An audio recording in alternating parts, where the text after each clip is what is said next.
One day ago, the first Vancouver Indy drew a record 69,000 fans as Michael Andretti started from the pole, but his race was quickly over with a blown engine.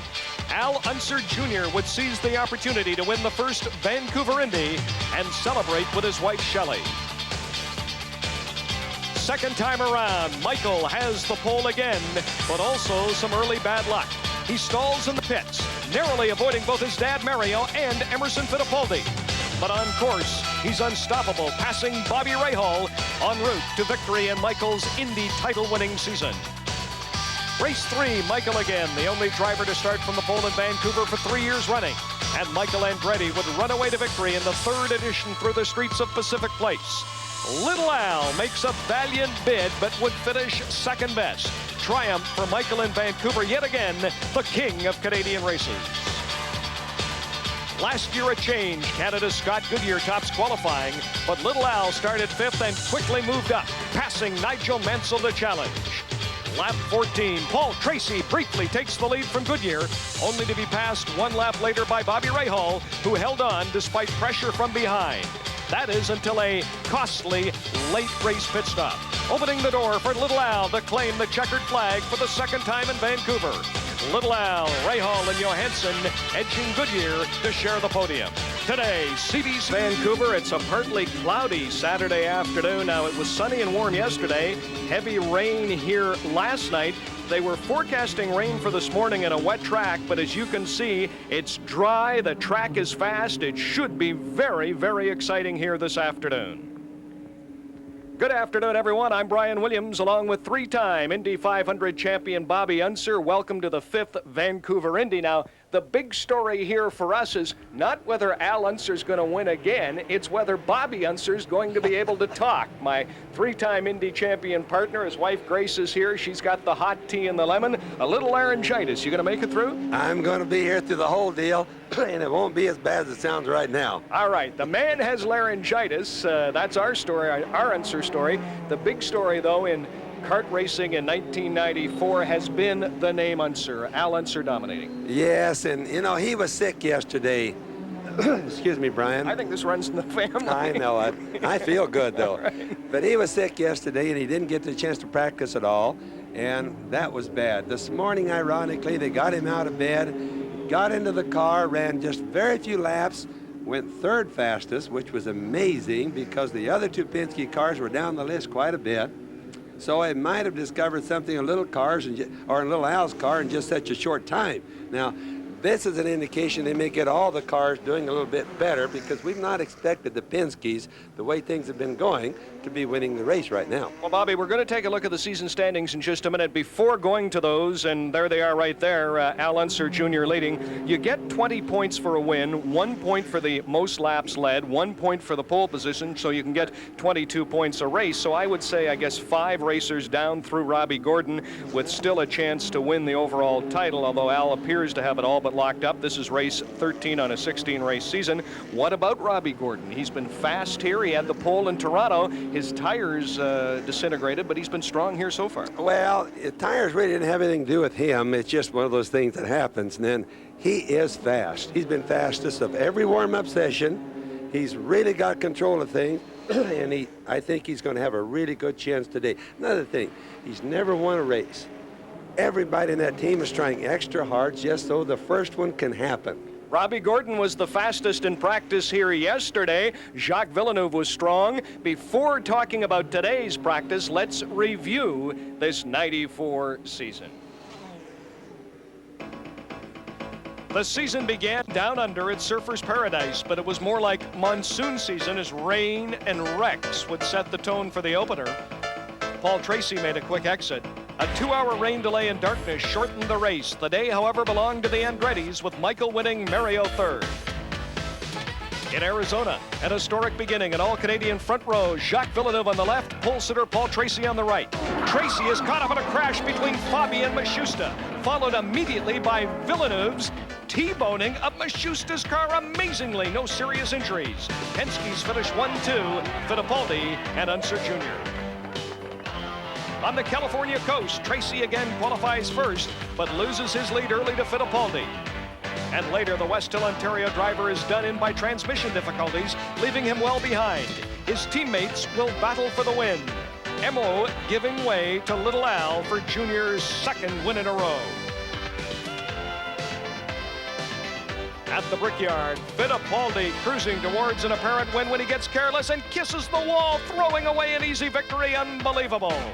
The traditional winner's circle milk goes to Little Al. Jacques Villeneuve is the runner-up. Win Wisconsin was the Penske motto for Milwaukee. The white and red wave thoroughly dominating from start to finish. A clean sweep for the Penskes. Al Jr. leading the way again. His third straight, followed by Fittipaldi and Paul Tracy. And the scene shifts to Motown, but momentum rides with the Penskes, who again set the pace, though impatience and a competitive spirit made the roadway to success a bit narrow. As Tracy bumped Unser out of the way, Little Al's streak has stopped. Instead, Tracy would get his first win, though somewhat tainted. We were in there battling. I was pacing myself, and 20 laps to go. I knew we had to make a move soon, so it's a tough way to win that way, and I'm gonna have to do some apologizing now. Once more, the cars go west. Again, Mansell tries to make inroads into the Penske domination, but first Fittipaldi, and then Tracy, after a couple of tries, got past Mansell to join Little Al up front. The Penske parade continued. 1, 2, 3 for Unser, Fittipaldi, and Tracy. Back in Ohio, another try to break up the Penskes.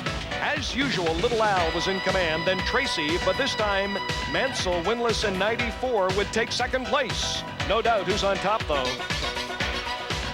In Toronto, the story was brakes, tires, and retiring. Pole sitter Robbie Gordon falters early, while only Michael Andretti made steady progress, working his way past Nigel Mansell to the front. For Mansell, who started second, little went right, but Michael earned his fourth lifetime win in Toronto. At the Michigan International Speedway, more misfortune for Nigel. Throttle problems dropping the pole sitter out of contention. An over-aggressive Michael Andretti pays for his impatience, hitting the wall. Paul Tracy escaped, but was never really a factor, finishing 16th. Raul Boesel lit up the pits, and while the owners fretted, even Roger Penske, mechanical breakdowns decimated the field, including Little Al. Out of the chaos would emerge Canadian Scott Goodyear, taking the checkered flag for the second time at Michigan. An unexpected win which sent Goodyear's wife Leslie on a celebratory journey of unbounded joy at the International Speedway. On to Mid-Ohio in the sports car course, where Paul Tracy got the jump on Little Al, passing him shortly after the start. But with the yellow flags out for an accident, Tracy passes Robbie Gordon and is given a stop-and-go penalty. Victory to Little Al on a roll, 6 wins. Next stop, Loudon for the New England Indy, a race filled with accidents, including this spectacular slide by Jacques Villeneuve in the opening lap. Hey, and teammates were fair game as well. Mansell bumps Mario Andretti into the wall, race over for Mario. Little Al regained the lead 5 laps from the end to take his 7th victory. Penske's 1, 2, 3 again. And again, the highlights from the first 12 races of the season. This race 13 in a 16-race season. Still to come, today's qualifying. Yesterday, in the first day of qualifying, Robbie Gordon fastest, followed by Nigel Mansell, who is yet to win. Michael Andretti, who won in Toronto. 4th fastest, Jacques Villeneuve. 5th fastest was Paul Tracy. Bobby Unser talked about his nephew, Al Unser Jr. He had food poisoning yesterday. He will drive here this afternoon. I talked about Paul Tracy. Paul Tracy is a former star in the Indy Lights Series, and when we return to Vancouver, we will profile a young driver from here in British Columbia that they are calling the new Paul Tracy. They're flying coming up in just a couple of minutes. We are going to profile a young British Columbia star in just a minute, but before we do that, very quickly, let's go down trackside, and here's Ken Daniels. Brian, if all rookies had as much success in their first day as this man did yesterday, they'd all be pretty happy. Phil Hurd, general manager of the Molson Indy, record attendance day 1 yesterday must make you pretty pleased. I'm very pleased. As a matter of fact, we did have a record attendance, and all the promotions, the advertising, everything worked so well, and we're really proud. Now, you put it, you want 80,000 fans here race day tomorrow. Do you think you can get it? I think we have a really good shot at it. We are very weather dependent as far as walk-up crowd goes, general admission is very weather dependent. So we're looking for a real bright sunny day. What does a race like this do for the community? It brings in about $12.4 million in actual spending right here in the Lower Mainland, and that translates, once you put on the ripple effect, to over $20 million for the province of British Columbia. Now, considering what it does for the province and the community, you also need some help. I do. We are asking the government to support this race in a financial term. They've always been willing to support it from all other terms, but now we're asking them for a little financial help. And finally, what's your vision for this area? You've got condos going up, you've got the new arena right next door, you got a casino here. What do you see this as in 10 years maybe with this race? We see it as a race around all the stuff you just talked about. We actually are about to enter into an agreement with CART till 2001, and we think we'll have to make a couple of track changes, but we think we can stay right here. This is the home of the Molson Indy Vancouver. Well, so far it's been terrific. Phil Hurd, best of luck for the rest of this weekend. Thank you very much. Brian, let's send it back up to you. You know, Ken, I think 80,000 would be the biggest single-day sporting crowd in Canadian history. Now, over the past half dozen years, this country of ours has produced some great young drivers, Goodyear, Tracy, Villeneuve. Here on the West Coast, they're excited about a young man called Greg Moore. For more, here again is Ken Daniels. The proving ground is tested early. Discovering and pushing the limits. For Greg Moore of Maple Ridge, BC, it's been a rapid journey to Indy Lights. I started racing go-karts when I was 10, and I've just slowly moved up from there. You know, I won 3 North American championships in go-karting, and then went to cars and won a couple championships, and now I'm 19 and in Indy Lights. I had dreams of winning the Indy 500, and you know, I still do. That's still my main goal right now, and you know, that's what I want to do, is to win the IndyCar Championship and the Indy 500. A big fan of the late Ayrton Senna, Moore is currently running second in the Indy Lights with 2 victories this season and a hard charging style. I'm aggressive when I need to be, but I'm also patient when I need to be. I'm, you know, when there's a last lap and, you know, it's a wheel-to-wheel race, I'm not going to give anyone an inch, and, but I can also sit back and wait when I know that someone's car is, you know, isn't performing 100% and I'm just sitting behind them. I can wait for a while, but I'm also very smooth too, and that's followed me all the way from go-karts, which is very important now. Making it in racing takes teamwork, financial backing, and family support. Greg gets the entire package from his dad, Rick. He's my dad, he's my team owner, and he's also one of my best friends. You know, we can sit down and talk about anything, talk about racing, but when it comes to the weekend, you know, he's my team owner and he's not my dad anymore. You know, I have to keep him happy, you know, by being the fastest. He's been my biggest supporter throughout my racing career. You know, he started me in go-karts and he supported me all the way through till now, and hopefully he'll help support me in IndyCars too. As a 17-year-old, Greg won the USAC Formula 2000 championship, so his expectations in year 2 of Indy Lights are geared high. Be the fastest all weekend, qualify in the pole, and win the race, and then see how the guy who's leading the championship, see how he does, and if he you know, finishes 3rd or 4th, then I'll be even happier.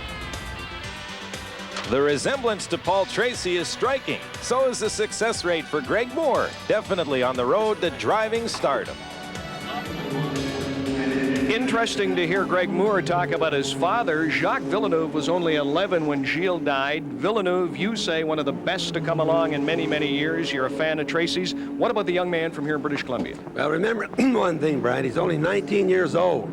Now, he's got a long way to go, so that boy's going to get better. In other words, if he's as good as he is at 19, look for big things to happen, because that's really not old enough to be a full man yet, is in the racing world. Bobby, why so many good young Canadian drivers? I mean, I mentioned Scott Goodyear, you know, forget Gilles, just of late. Goodyear, Tracy, Villeneuve, now Moore. Automobile racing is big in Canada. People in Canada love and breathe and really like automobile racing. From that, there's a lot of talent. There's nothing wrong with Canadians. We've always known that they're good people and have a lot of talent. So all it takes is guys like Jim O'Donnell with McKinsey Financial, guys like that, that'll take their young guys, like this Greg Moore, didn't do him, but Scott Goodyear, and go with them and say, hey, they're good. And then prove to the world they are good. Because I'm just telling you, people are people. And the Canadians right now have some of the finest drivers in IndyCar racing. We'll see some of those young Canadians coming up in just a few minutes. Now, we looked at a young driving sensation. Let's take a look at a veteran, and I'm not talking about Bobby Unser. I'm talking about the great Mario Andretti. That's coming up next as we continue with final day qualifying from here in Vancouver for the '94 Molson Indy. Final season. Andretti is 54 years of age, the oldest driver to ever win an Indy race, and he is completing this final season in a grand and stylish manner. For more than 40 years, since his days as a teenager in Italy, he has been a driving phenom. One name says it all, Mario, and he's making one last go-round of the Indy circuit as this champion of Formula One and Indy cars heads into retirement. I've given this a lot of thought, and I don't know what the perfect timing is. You'll always feel like you have some unfinished business, and I do. You know, I've had some opportunities that escaped me this year. I figured, doggone, I'd like to try that again, but again, I just don't want to push that envelope too hard and too far. I should be really satisfied and thankful with what I've had coming my way all these years. So again, I want to be realistic and stick to what I did, to my decision. Because you can look back in life at any time and say, oh gee, if I had the luxury of doing it over again, I know I'd do a lot of things a little bit tidier and whatever. But the big picture for me is no regrets whatsoever. So that's the important thing. Throughout his career, Mario's family has been there for all the accomplishments. Son Michael took his place beside Mario as a driver, winning the 1991 IndyCar crown. Now Mario prepares for a new role, cheering Michael on. Well, I'm going to be my usual nervous Nelly, but I'm going to try to enjoy it, and certainly he's going to have quite a cheerleader here. Andretti's forever. I'll agree to that. Always popular, Mario's been besieged at every race site by well-wishers and the racing faithful. The feeling is mutual when Mario reflects on Canada. It's always been special up here. Over the years, since the 60s, I've felt an incredible amount of support up here. It's always been like coming home for some reason. A lot of warmth, and the Canadian race fans are really knowledgeable. They love the sport, I think. As you know, I think Canadians love all sports, but I know in motorsports they're very strong and we love it, that we feel welcome here. The true champion of our time, Mario Andretti. Earlier this week, a Vancouver tribute dinner for Mario. Always the professional, he glides easily through the accolades and the praise. Mario Andretti, the racing legend, makes another final appearance, and as we say goodbye, Mario does the same. Arrivederci, Canada. And we say Buona Fortuna Mario. Now, as we join today's qualifying, there are two sessions, a slower group from yesterday, then the faster group from yesterday. Here's the big surprise. Al Unser Jr., the runaway leader on the IndyCar circuit, is trying to qualify today in the slower group, and that again because he was out with food poisoning yesterday. Al Unser Jr., who's won 7 races on the track here in Vancouver. And he's still not feeling very good, Brian, and the problem is he hasn't gotten over that food poison, but ironically, he's not running as fast right now as he did in warm-ups this morning, so I'm sure he's really concerned. Al Unser Jr. started with the 32nd position. There are 32 cars here when he tried to qualify. He's moved up to 19th fastest, so Al Unser Jr. has advanced 13, 14 places, but still nowhere near where he's accustomed to being. As we look at car 31, the Penske car of Al Unser Jr., here are the top 10 qualifiers from yesterday. Robbie Gordon, Nigel Mansell, Michael Andretti, Villeneuve 4th, Tracy 5th, Mario Andretti 6th, Johansson 7th, Adrian Fernandez was 8th, Emerson Fittipaldi 9th, and Bobby Rahal 10th, and Al Unser Jr. going across the start-finish line has moved up to the 12th fastest time. So far, no one has cracked the top 10 from yesterday, but Sally Larvik, as we get an update on Al's condition, I'm wondering how weak he is. They have to be happy he's 12th fastest right now.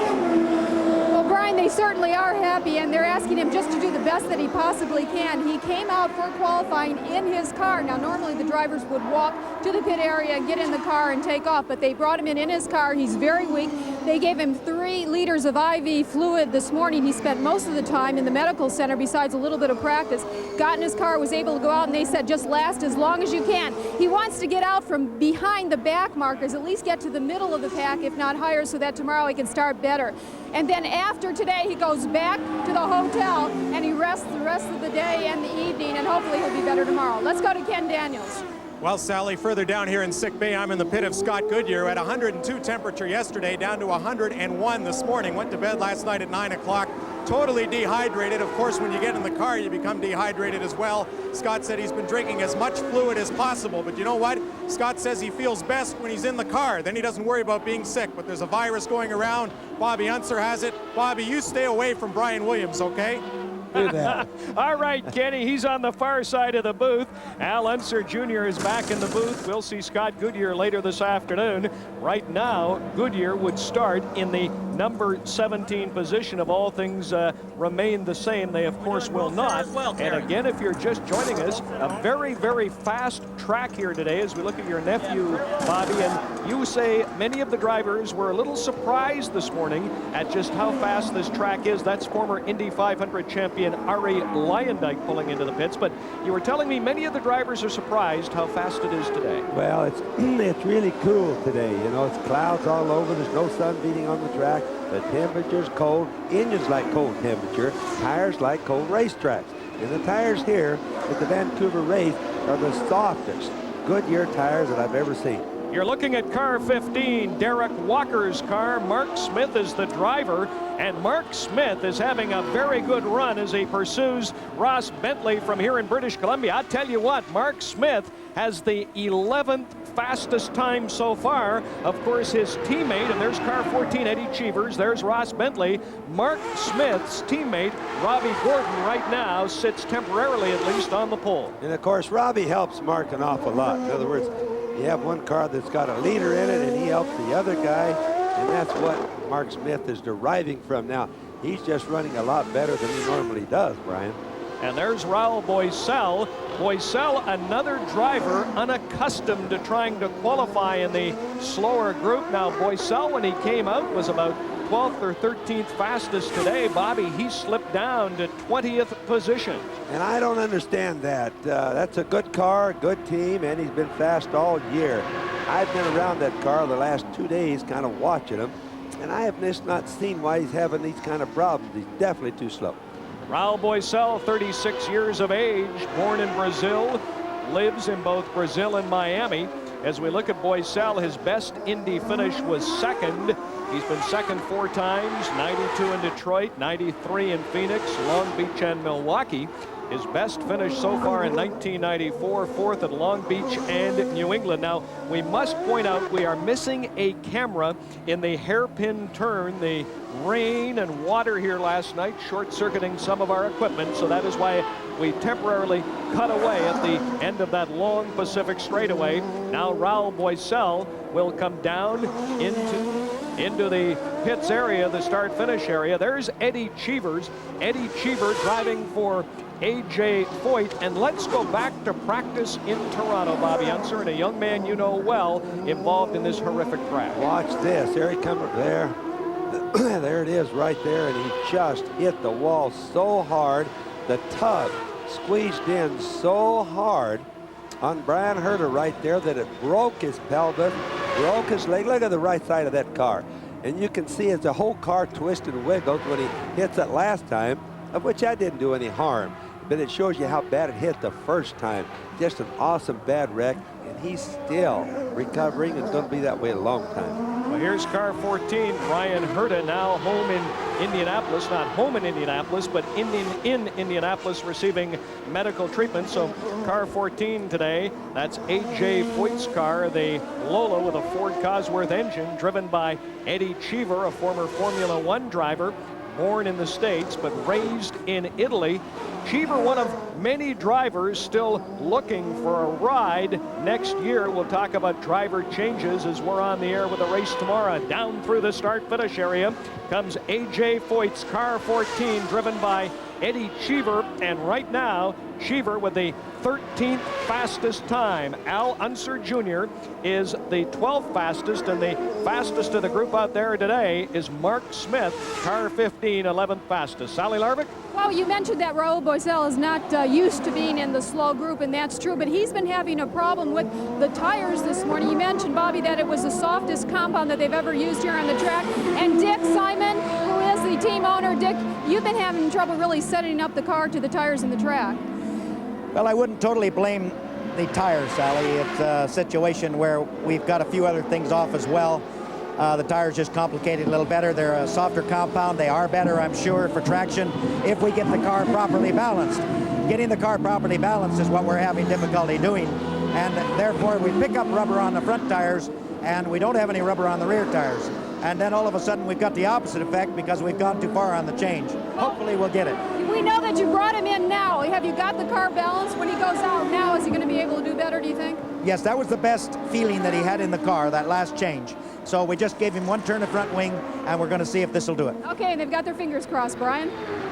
All right, Sally. Bobby, you talked about this track, which is rough at the best of times, tough on brakes and tires in Vancouver, being even rougher now in 1994 as we look at Boisel in car 5, pursued by Claude Bourbonnais.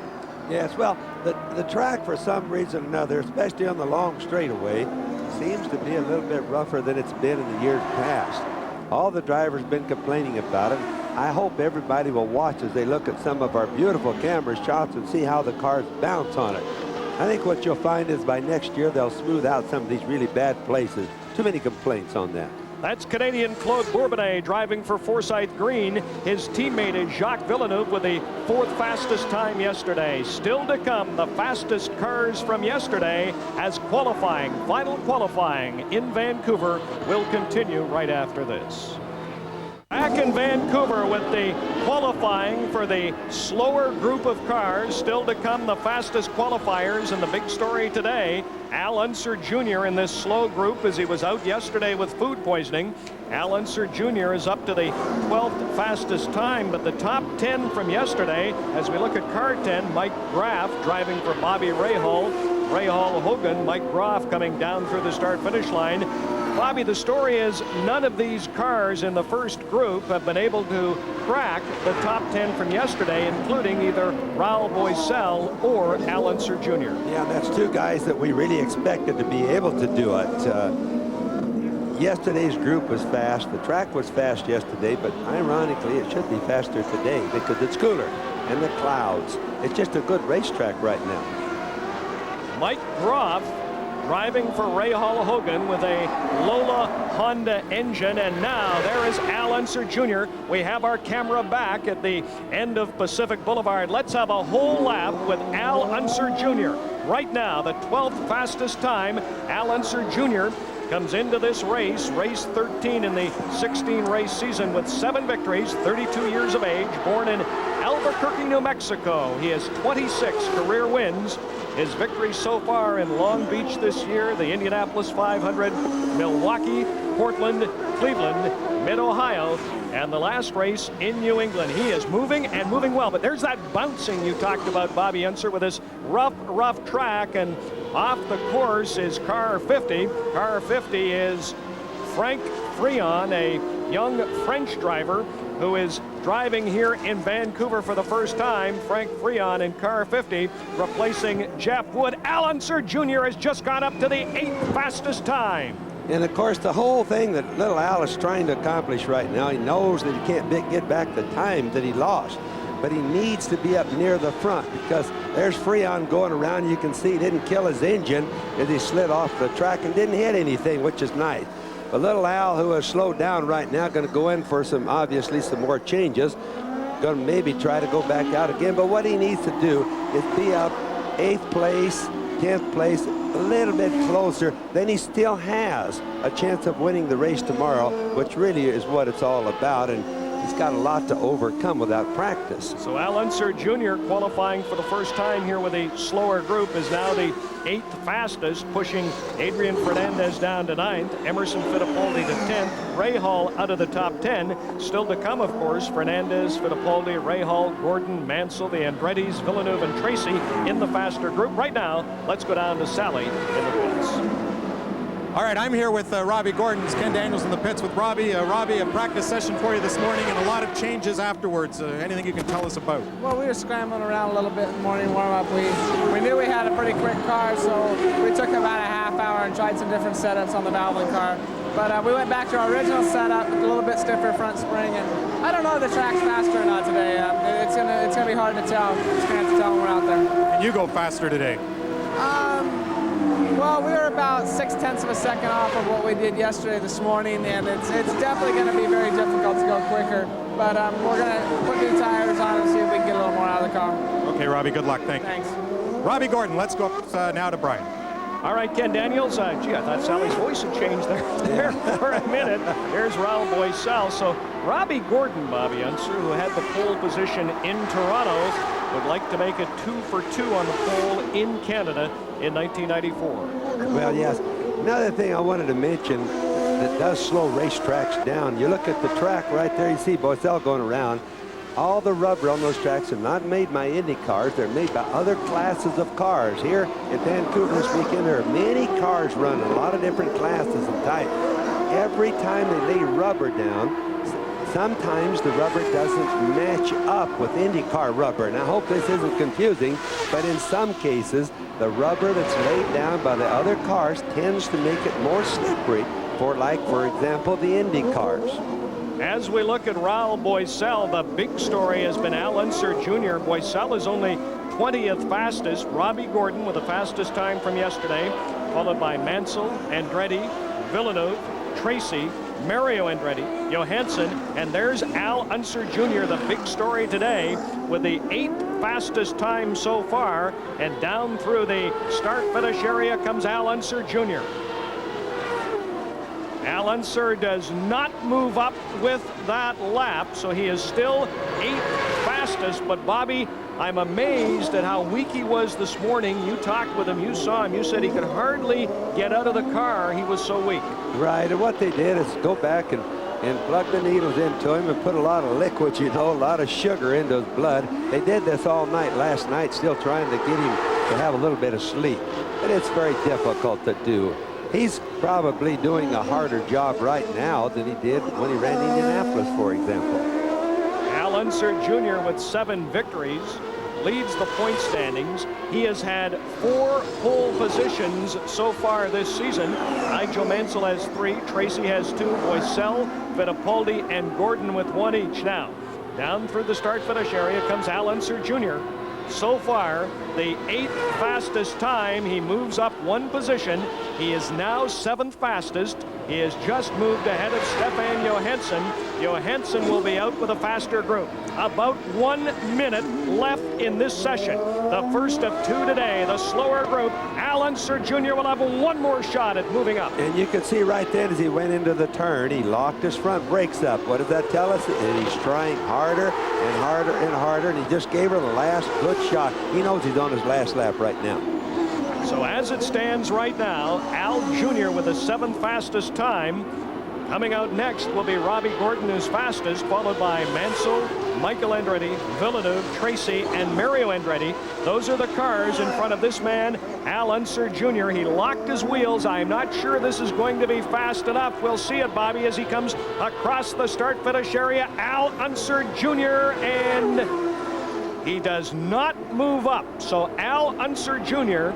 at best will start from the number 7 position, but that is a rather tenuous 7th position right now. About 10 seconds left in qualifying, because still to come out are Johansson, Fernandez, Fittipaldi, and Ray Hall. Now, little Al, ironically, we thought that they would throw the checker that lap. They did, and it came out right now as I'm talking, so that means that little Al still has the lap that he's on now.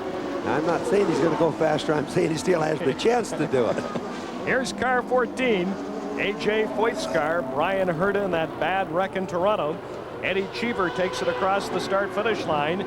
Eddie Cheever with the 13th fastest time, and that does not change. So at best, Eddie Cheever will qualify 13th fastest. That's it. Al Unser Jr.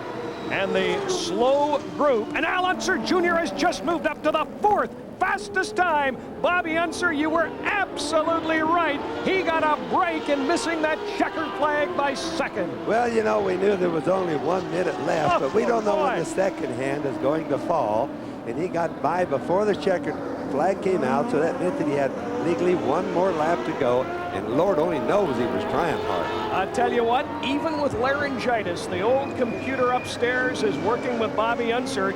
You predicted it. Al Unser Jr. with the 4th fastest time.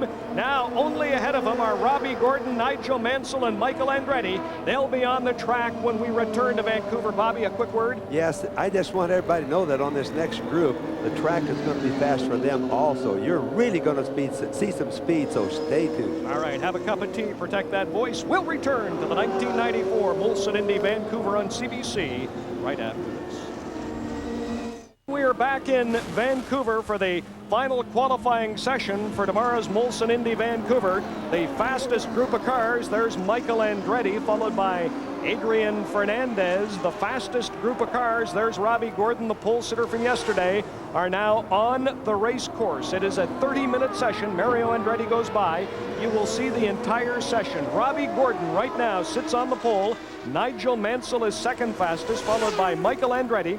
Al Unser Jr. is the 4th fastest in the group you saw a few minutes ago here on CBC. Jacques Villeneuve 5th, Paul Tracy 6th, Mario Andretti 7th, Stefan Johansson 8th, Adrian Fernandez 9th, and Emerson Fittipaldi is 10th. Here is Mario Andretti making his final Vancouver appearance as he comes down onto the straightaway on Pacific Boulevard. Yeah, so you got to realize that these guys just are going out. It's a little bit cool outside. They'll be warming up their tires. Smoke. Mario's definitely blown something. He's got smoke coming out of his car there. So he developed a problem right away. Often what happens on that, Brian, is the guys get on them too early, don't give the chance or the oil a chance to warm up. And it looks like he's got engine problems. So Mario Andretti right now standing in the number 7 position. There's Michael Andretti. He has obviously spun. Michael, the 3rd fastest from yesterday. Michael Andretti driving for Chip Ganassi with that Reynard chassis and Ford Cosworth power as they try to pull him back and get him free here. So Robbie Gordon is on the course, as is Nigel Mansell. Nigel Mansell is on the course. Michael Andretti, who had the 3rd fastest time, now appears to be out of trouble and will go underneath BC Place Stadium. Well, the track right now is red. Means they're going to stop everything, clear the racetrack, and start all over again. The time stops now, but the time was running just before this. They had too many cars on the track with problems. And on a street course where you have cement on the both sides, as you see there, there's Michael Andretti right there. They have to stop because there's danger points without clearing the cars. So the cars are being cleared here in Vancouver. The safety vehicles are back on the track. Now, we had heavy rain here in the Vancouver area last night. It's a beautiful Saturday afternoon right now. Some of that water was dripping Bobby Unser down onto the track on the far side of BC Place Stadium as Michael Andretti comes back into the pits, and Wally Dallenbach was out there trying to clear the water out of that area, but obviously still a problem. Jacques Villeneuve now coming into the pits, and speaking of the pits, let's go down to Sally Larman. Okay, and I am with Billy Camphausen, and Billy, they brought everybody back in again. What's the reasoning behind all of this? There was an agreement a few races ago that when we had a condition that a car was in a bad position, and by putting a safety truck out in a similar location at the same time, it would be better for us to bring all the cars in, and it was safer for the volunteer workers and the drivers and so on, and everybody together. Okay, and the times still count. I mean, you're not going back to square one with this. Whatever they've run, they've run. As soon as the red flag comes out, the time stops. Okay, so but what about the previous time before the red flag came out? Did they count that? Time counts, yes. Okay, time counts. So they're waiting to go. Nigel Mansell was actually waiting a while to get into his car before he went out even the first time. He wanted to let the oil dry, take care of itself, and so it wouldn't be slippery into the tunnel. And just as he was ready to get his helmet on and get in the car, they said, sorry, we're gonna bring everybody in. You're gonna have to stay in here also. He's in the car now, though, and he's ready to go out. Brian? All right, Sally, 27 minutes and 20 seconds remaining before going to commercial. You heard them allude to the safety vehicle on the track a couple of races ago. Remember when Brian Herta had that horrific accident? We've seen it already today back in Toronto. There was a safety vehicle on the track at the time. I'm not saying that caused it, but there was one out at the time, Bobby. Well, there's been a lot of speculation that it may not have caused it, but it certainly could have contributed to it. The fact that he knew there was a vehicle there might have taken his concentration off of what really is the hardest turn in Toronto. So we have a break here in Vancouver, 27 minutes and 20 seconds still remaining in the final qualifying session for tomorrow's Molson Indy Vancouver. We'll return to BC on this Saturday afternoon. There's Michael Andretti, still a ways to go before we race again here. We'll be back to Vancouver right after this. Cars now coming back onto the track. There is Nigel Mansell, Adrian Fernandez, Jacques Villeneuve, Emerson Fittipaldi. The problem, in addition to the water, Bobby Unser, was that Mario Andretti had stalled on the track, so they've towed Mario into the pits on board with former Formula One and defending IndyCar champion Nigel Mansell. Mansell around the hairpin at the end of Pacific Boulevard. He is currently the second fastest. Yes, it looks like what happened to Mario was probably blew the engine. Nigel will know this. He's running very slow now. Those are stickers on the tires, brand new tires that go out to qualify like you saw on the left front. But what happens is the guys really need to let their oil warm up and the metal in their engine expand to its normal clearances. Some of the guys, when they leave, they don't have any consideration of poor old engine. They just leg it right away, and of course, then it breaks. Well, as we look at Nigel Mansell, let's quickly go down to Sally Larvick and hear about his teammate. And Bobby, you may be correct. Mario Andretti is out of the car, and Mario was in an engine problem. Yeah, something let go. Up until that time, you had no indication. Just all of a sudden, it let go and you came in. Yeah, right. You can see Mario Andretti is very upset, and this is going to be a tough race for you, Mario. You're just keeping your fingers crossed that maybe everybody else has some problems too. Don't know how far back we're going to get pushed down now, but nothing I can do because it's not productive to bring the spare car out because I would have to take too much of a chance. I would have to annihilate, you know, our times from this car. So we'll have to go with what we got, and hopefully we not get pushed too far back. That's all there's to it. Okay, thank you very much, Mario. Brian? All right, Sally, as we look at Teo Fabi, followed by Nigel Mansell. Again, Robbie Gordon still sits on the pole, followed by Mansell, Michael Andretti third, Al Unser Jr. fourth, Jacques Villeneuve fifth. Nigel Mansell won the 93 IndyCar Championship. He'll be returning Bobby Unser to Formula One at the end of this season. Yeah, and you can see he's letting other cars pass him. He learned a lesson from what Mario might have done. He's warming up the engine.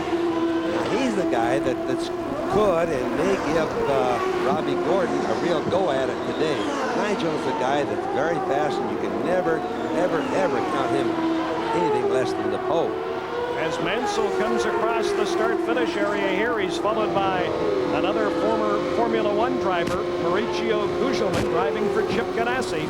On board down Pacific Boulevard, fastest portion of this race course with Nigel Mansell. That'll hit 185 miles an hour.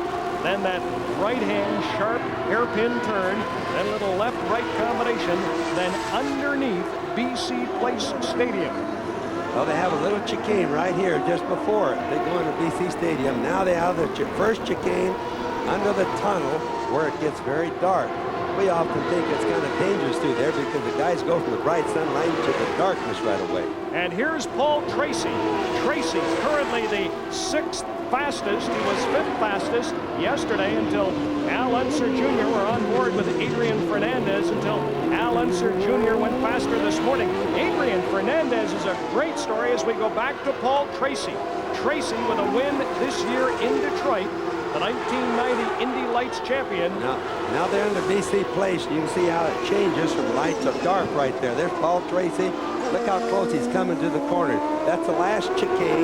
Now he's come around to just some turns before he gets to the last, almost like a hairpin turn, which will come off up into where we are, the front straightaway.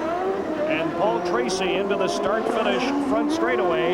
It'll be interesting to see how his time is. He's currently 6th fastest, and he does not move up. Yes, Tracy has just gone to the 4th fastest position. That drops Al Unser Jr. down to 5th, Villeneuve down to 6th. Paul Tracy with a very fast lap here in Vancouver. And this is very early in this 30-minute qualifying session, so that's a sign, as far as I'm concerned, that the racetrack is faster, just like we suspected. And I think some of the other guys are going to be going faster also. Well, the fastest time still belongs to Robbie Gordon. Nigel Mansell second. There's Bobby Rahal, followed by Paul Tracy. Rahal currently in the 11th position. And in the Honda powered up engine that we know it doesn't have the horsepower, plus not very good reliability. But Rahal, Brian, has been very fast so far in the practice sessions this year. And don't forget Rahal as he comes through the start-finish area, pursued by Paul Tracy. Bobby Rahal, second in Toronto, always drives well here in Canada.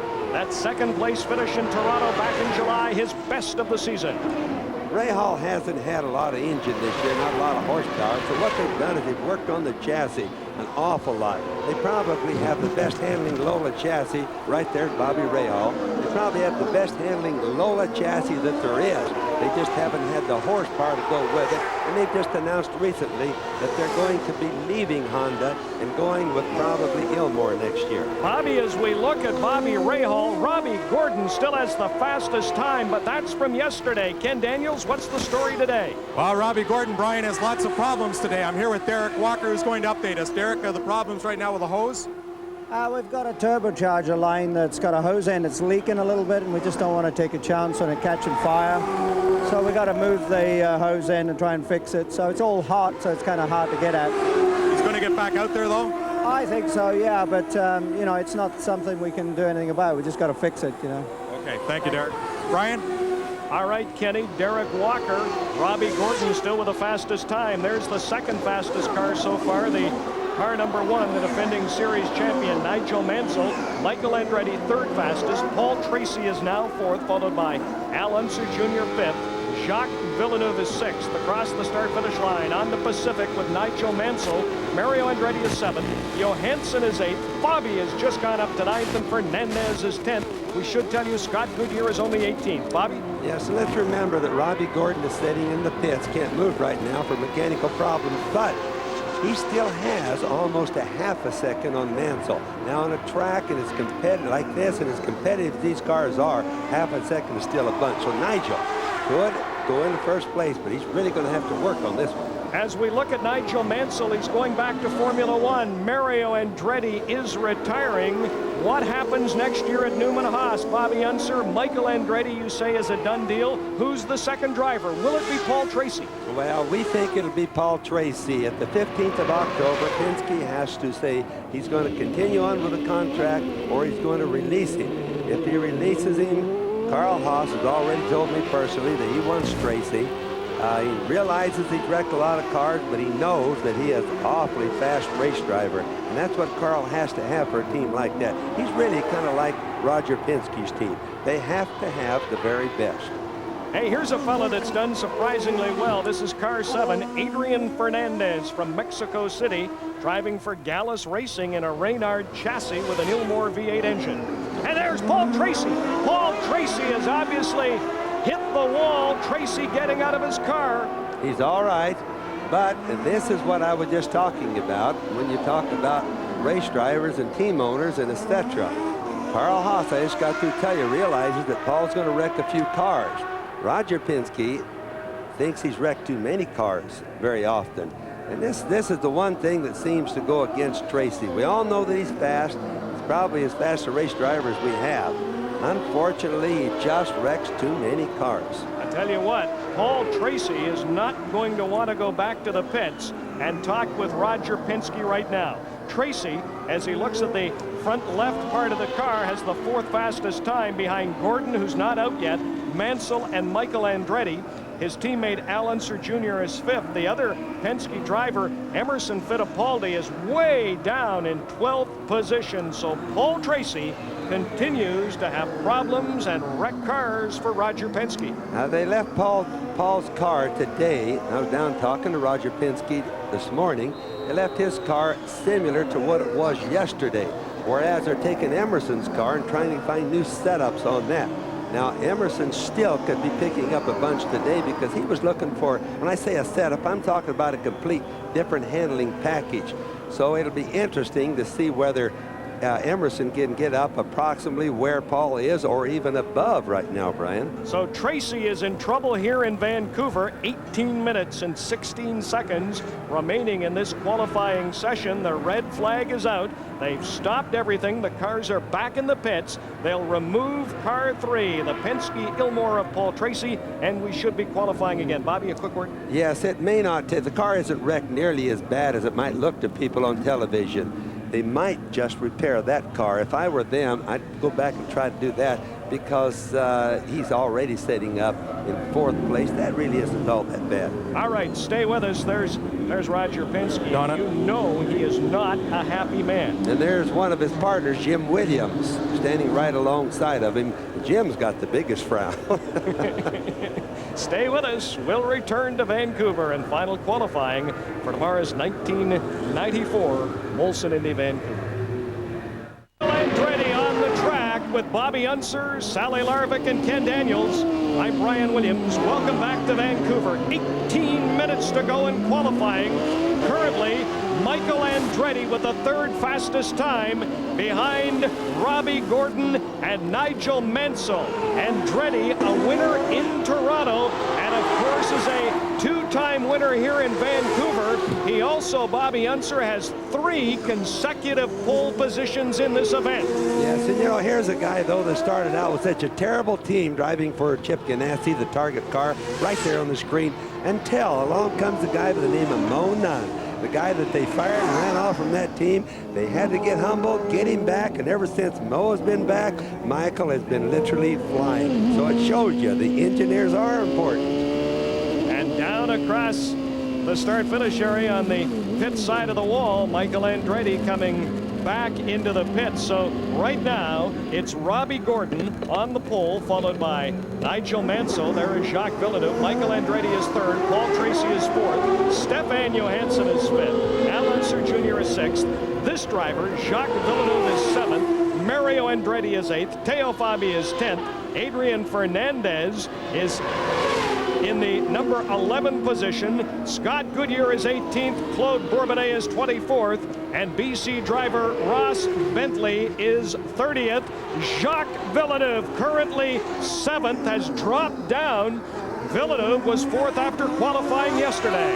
You know, I just wanted to mention some of those shots you are head on. You can see so much of what the cars are doing. I want to remind everybody both today and tomorrow, look at the difference between the way some of the cars bounce as opposed to the others. For example, Jacques Villeneuve's car really bouncing a lot. What that says is the shock absorbers are not set right to the springs. Whereas I look at like Scott Goodyear's car just a minute ago behind him, it was going through the same bumps, probably with only half as much bouncing, Brian. Jacques Villeneuve, who was 2nd in this year's Indianapolis 500. Bobby Unser, you're a huge fan of this young man's, not only his driving ability, but the way he conducts himself off the race course. And our camera has now gone down once again due to the water in the area at the hairpin turn. But back to Jacques Villeneuve. You're a big fan of his both on and off the race course. He's a good race driver today, Brian. Just think how good he's going to be a little bit later on down the road. He's driving for Barry Green, Forsyth team right now. They're going to split. Forsyth's going to be leaving. I understand Barry Green is going to buy the team. I don't know what he's going to use for money, but I think that's what's going to happen. But it's going to keep Barry and Villeneuve together. That's what's really important. And a look at Nigel Mansell. Mansell currently is now standing 2nd. Mansell is 2nd, on board with Nigel Mansell. It's still Robbie Gordon, Mansell, Andretti, Paul Tracy, Johansson, Al Unser Jr., and Villeneuve rounding out the top 7. Mansell in a great position, Bobby Unser, to take a pole here in Vancouver. Well, you got to remember another thing, Brian. He's going to Formula 1 next year. He won't be an IndyCar next year for sure. But he wants to leave. He's had a hard year. The cars, the Lolas, have not been as fast as the Penske. Mansell is a legend. He's really good, and he wants to go away winning. So right now, for example, he can't be trying any harder than what he is ever in his career, trying to get on the pole. He really doesn't want to have Robbie Gordon outdoing the great Nigel Mansell. And Mansell down across the start-finish area, and no change. He is still second to Robbie Gordon. Gordon is on the racetrack. They've corrected the mechanical problems. Mansell top speed about 185, 190 miles an hour, gears down. Now the right-hand hairpin at the end of Pacific Boulevard. Oh, and so very close to the wall as he comes up into that chicane before BC Place Stadium. Like I said, this man is trying hard. You know, this is what people know Nigel Mansell is all about, that extra little bit that he can come up with, and normally without any problems, meaning crashes, you know.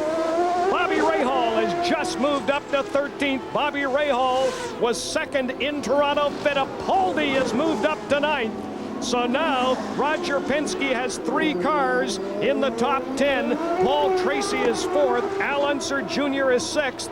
And Emerson Fittipaldi is now 9th. And again, Nigel Mansell comes across the start-finish line and fails to catch this man, Robbie Gordon.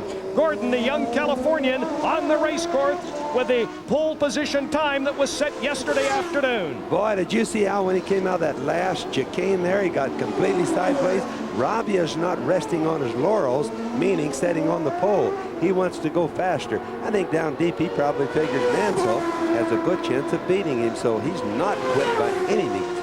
Now, as we look at Robbie Gordon, he's still the fastest. He's on Pacific Boulevard.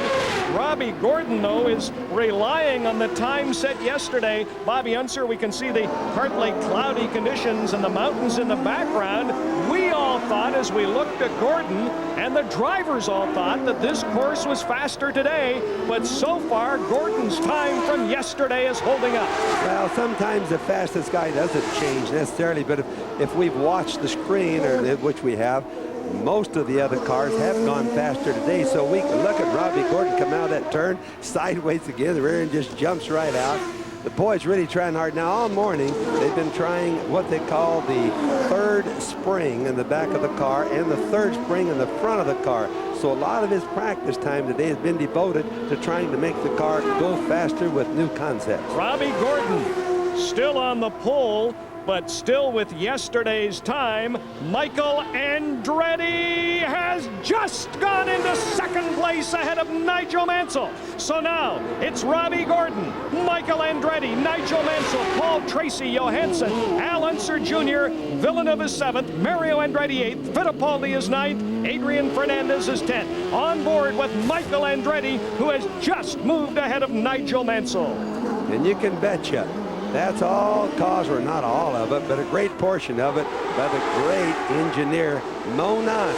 But Mo is a renegade. He's not reliable. He goes wherever he wants, does what he wants, argues with the car owners, but all in all, Mo is one super guy, a good friend of mine, and I think he's probably the finest engineer in the whole business. One renegade admiring another. Unser speaking about Mo Nunn. As Michael Andretti comes across the start-finish line, will he catch Robbie Gordon? No, sir. Robbie Gordon's time from yesterday is still the fastest as we're on board with Michael Andretti.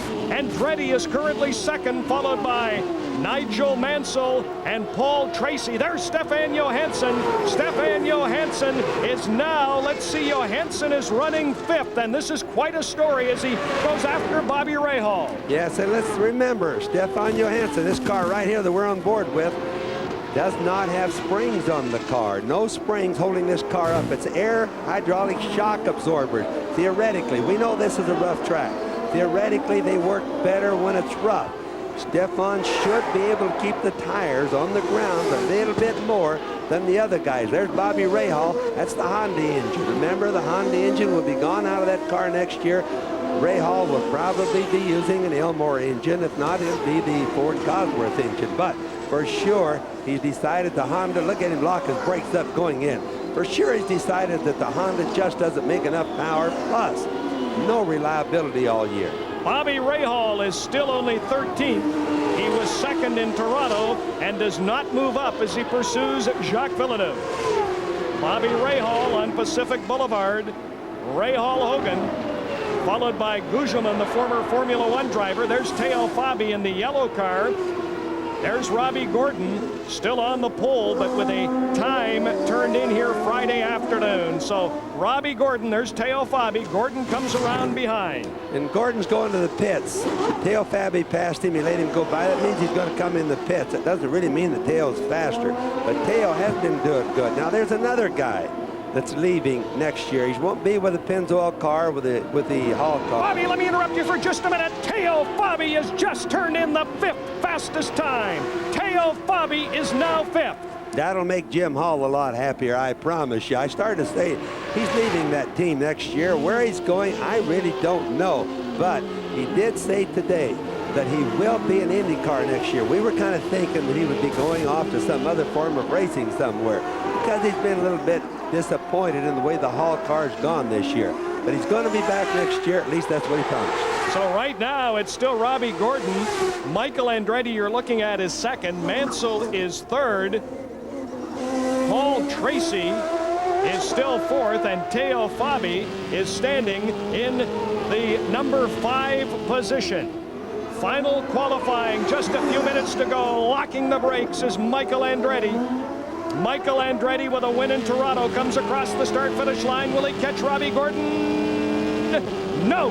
Gordon is still fastest, followed by Andretti, then Mansell, then Tracy, then Teo Fabi. You know, Brian, when you watch these cars locking up their brakes or their tires, you see the smoke coming off going into the turns. There comes a point where a driver just has no other place to gain. He feels he's going through everything as fast as he can go through, with the exception of getting into the turns a little bit deeper. In other words, brake a little later, brake a little harder. Of course, then the tires lock up, the smoke comes off, and often it turns out to be a slower lap. There's Nigel Mansell. Look how close he was running to the wall right there. Nigel Mansell is trying to go ahead of Michael Andretti. Word has just flashed. Scott Goodyear. Scott Goodyear driving for Kenny Bernstein is now 4th. That drops Fabi down to 5th and Paul Tracy to 6th. So Bobby, we're looking at Nigel Mansell. We'll wait to see as he comes across the start-finish area if indeed he can take it back from Michael Andretti, maybe even move ahead of Robbie Gordon. Down to the start-finish area comes Mansell. He's currently 3rd. He is now 2nd. So Gordon still has the fastest time. Mansell is 2nd, followed by Michael Andretti. Stefan Johansson is slowing down. He's currently 7th. But the big story here for Canadian fans is Scott Goodyear. Michael Andretti has stopped. So Michael is now in 3rd place. It's Gordon, Mansell, Michael Andretti, Scott Goodyear, Teo Fabi, and Paul Tracy. A commercial break. When we return to Vancouver, you will see Canadian Scott Goodyear, who is running 4th, about a minute and a half to go. Johansson is out of the car. And out of the pits comes Scott Goodyear, car 40. He's driving for Kenny Bernstein. He was a winner at the Michigan 500. A minute 40 to go in qualifying. Teo Fabi. There's Scott Goodyear, the Bud car. And I know there is something you want to say about Goodyear, Bobby Unser, who's had a tough season. He's had a tough season, and he's really been slow from yesterday into most of the day. All of a sudden, he just picked up 1 full second. Now that's something that we see very seldom in IndyCar racing, where qualifying, that a guy just zaps her a full second. So Scott has found something, which also might mean he's more competitive tomorrow. And Scott is following Dominic Dobson, that's car 17. Dobson in the Pac West Lola Ford Cosworth, and it carries the emblem of the new NBA team here in Vancouver, the Vancouver Grizzlies. But there is Scott Goodyear. Goodyear is currently 4th behind Gordon, Mansell, Michael Andretti, and less than a minute to go in this final qualifying session in Vancouver. Down across and ready to go for one final run at that start-finish line comes Scott Goodyear. This will be very interesting. Goodyear is currently 4th. Goodyear to the start-finish line and remains in the number 4 position. So it's still Robbie Gordon, Nigel Mansell, Michael Andretti, Scott Goodyear is 4th, Teo Fabi is 5th, Paul Tracy is now 6th, Johansson is 7th, Al Unser Jr. is 8th, Villeneuve 9th, Mario Andretti is 10th, and here is Nigel Mansell. Just seconds remaining. One last crack at Robbie Gordon. This last chance that he has, he really wants to go away from here having a pole. Here he comes, the last turn down the straightaway, Brian. No, sir, not this time, and he may be able to sneak around for one more run. So Mansell has not overtaken Robbie Gordon. So possibly one final fast lap for Mansell. The flag was not out. Jacques Villeneuve, followed by Bobby Rahal, who's currently running 13th. Here's Mansell, who's currently 2nd behind Robbie Gordon. Gordon's time from yesterday, still the fastest. Gordon trying to win his 2nd consecutive pole in Canada this summer. On the pole in Toronto in a race won by Michael Andretti. This is it. Last shot for Nigel Mansell. Can't try any harder than what he's trying now. And Mansell now, the right-hand turn, little left. There's the checkered flag for Nigel Mansell, who does not catch Robbie Gordon. So Robbie Gordon right now is on the pole. Here's one last shot for Scott Goodyear. Scott Goodyear will have one more run at Robbie Gordon. Gordon is already into the pits. Still Scott has a Goodyear, chance. yes he does, has a chance. The checkered flag for Goodyear, not fast enough. So Robbie Gordon has the pole, followed by Mansell, Michael Andretti, Scott Goodyear, Teo Fabi, and Paul Tracy. Hang on, we'll return to Vancouver right after this. It's official. Robbie Gordon has the pole, followed by Nigel Mansell, Michael Andretti, Scott Goodyear. Paul Tracy qualifies 6th, and Jacques Villeneuve qualifies in 9th place. Claude Bourbonnais will race tomorrow in position number 24. The top Canadian is Scott Goodyear. Let's go down. He is standing by with Ken Daniels. Brian, I'm here with Scott Goodyear, who sits 4th on the grid. Gee, pretty good for a sick guy. You feel a little bit better now? Well, we feel a little bit better for sure when this happens. We got an opportunity to work with this standard car. We came here with a car that was modified up. We tried it yesterday in the first half of practice, and it didn't seem to work, but all the guys in the Budweiser team did a great job. We changed things over last night and went back to more of a conventional setup like we might have run here a little bit last year, and took the opportunity to really work on it, and team led by John Dick and the guys did a great job, and we just have to make sure we got a car that's good for race day tomorrow. That's the main thing. You were on the pole here last year with Derek Walker, this year with Robbie Gordon. He's on the pole again. How much do you take from what you had last year into this year, and vice versa? Well, I think it's a trade-off, really. I think we probably learned a lot with the car here last year, and they've used that, and I know exactly what we need to feel out of the car, and that's what you're striving for every racetrack that you go to get what you know that you want out of the car, and that's been the battle this year, is trying to get it the way we want it. So here we're getting closer, and we were able to squeeze in a couple of good laps, and that felt good because we tried some things at the beginning of this session away from where we were practiced this morning when we ran in the top 10, ran well, and it was bad. It was ugly, so we reverted back to what we had this morning and changed to more things that kept on working and involving that, so it worked out well. Well, terrific job, and I guess you'll be in bed in no time. We slept a long time last night, no doubt the same tonight. Okay, Scott Goodyear, thank you. Good luck tomorrow. Thank you. Scott Goodyear, and now let's go down further down pit road, and here is Sally Larvick with the pole sitter, Robbie Gordon. Sally? Okay, well, it's all over. You've got the pole. Well, it was definitely close. It's quite exciting when it happens like that. Unfortunately, we weren't out there running. Maybe we would have had a little more speed ourselves in the car, but didn't get the opportunity. Now, this is your second pole, and Canada has been very, very good to you. You had your other one at Toronto. Is there something about this place? Well, I think we need to talk to Cart and run all the races in Canada. Okay, Robbie Gordon, congratulations. Pole sitter here at Vancouver, his second one here in Canada. Brian?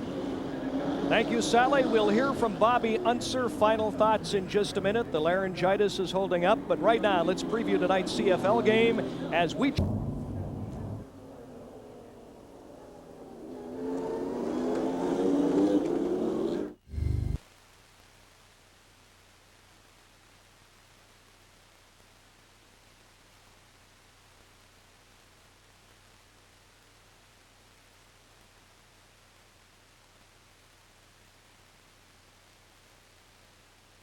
Is dry. I'll tell you folks, the weather is perfect. We are all set to go racing here in beautiful Vancouver. Our spectacular West Coast has been inundated with the fast and the powerful. At the Commonwealth Games, extraordinary displays of speed, endurance, and spectacular journeys through time and space. We witnessed strength and power at work. Athletes overcoming pain and barriers. Today, the scene changes. To hear the streets of Vancouver, the Indy cars are back and speed takes on a whole new meaning. Feel the force, the thunder, and see the stars of today and the future. Canadian challengers and the legends are all set for racing today here in the streets of Vancouver. CBC Sports game in town. First of all, let's give you the medical report on the Unser family. Bobby, are you over the laryngitis? Well, I can talk now, but not perfect. All right, he can talk. Al Jr. can drive. Al Jr. had food poisoning on Friday, qualified yesterday. Now, speaking of this first family of New Mexico, Al has won 7 of 12 races coming in here. Penske has won 9 of 12. The Unser-Penske domination, though, could change here in Vancouver. They've had their problems, Brian, and the main thing is the cars have not worked well in the bumps. This track is a little bit bumpy as we watch the cars. We'll see them all day. They've not worked it out too well. Little Al, of course, been sick. He's the development driver for the most part, so the team is hurting a little bit, but he's about 80% today. I just was down talking to him, and the team may just get going. They're qualifying back a little bit, but remember, Little Al has won a lot of races starting back of the back. I look for a good day for him. A lot of people say if Little Al isn't going to win, Michael Andretti is, but let's look at another driver, not Michael Andretti, but a Newman Haas driver that could do very, very well here this afternoon. And that's Nigel Mansell. He's one guy that you just can't count down or out. Mansell is tough. He's one of the toughest drivers I've ever known in my life. He's good physically, which it needs here. He's also very smart. He's a good chassis man. And I just look for him to be one of the strongest contenders late in the race. Let's just watch on that one. I tell you what, it's going to be an interesting race here today. Mansell had the second fastest time. To find out who is the pole sitter, let's go trackside. And here's Sally Larvik.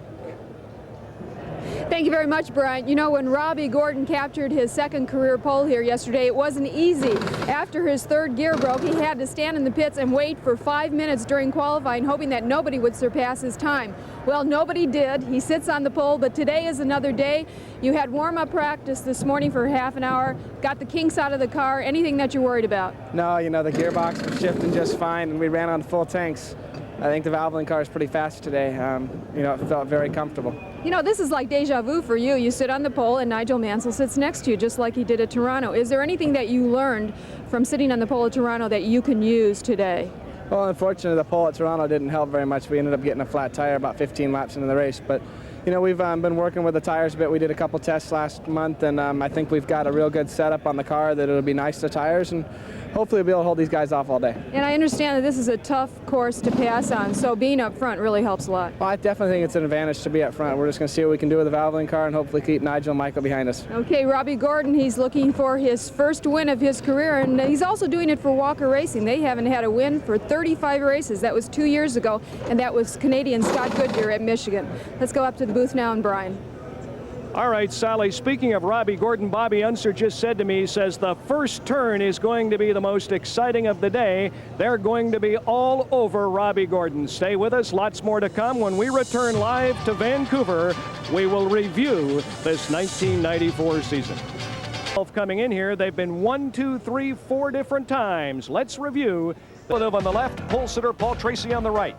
Tracy is caught up in a crash between Fabi and Mashusta, followed immediately by Villeneuve's T-boning of Mashusta's car amazingly. No serious injuries. Penske's finished 1-2, Fittipaldi and Unser Jr. On the California coast, Tracy again qualifies first, but loses his lead early to Fittipaldi.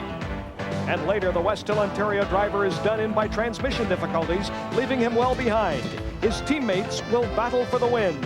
Emo giving way to Little Al for Junior's second win in a row.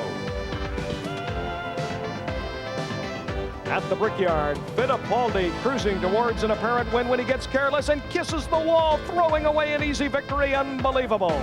The traditional winner's circle milk goes to Little Al. Jacques Villeneuve is the runner-up. Win Wisconsin was the Penske motto for Milwaukee. The white and red wave thoroughly dominating from start to finish.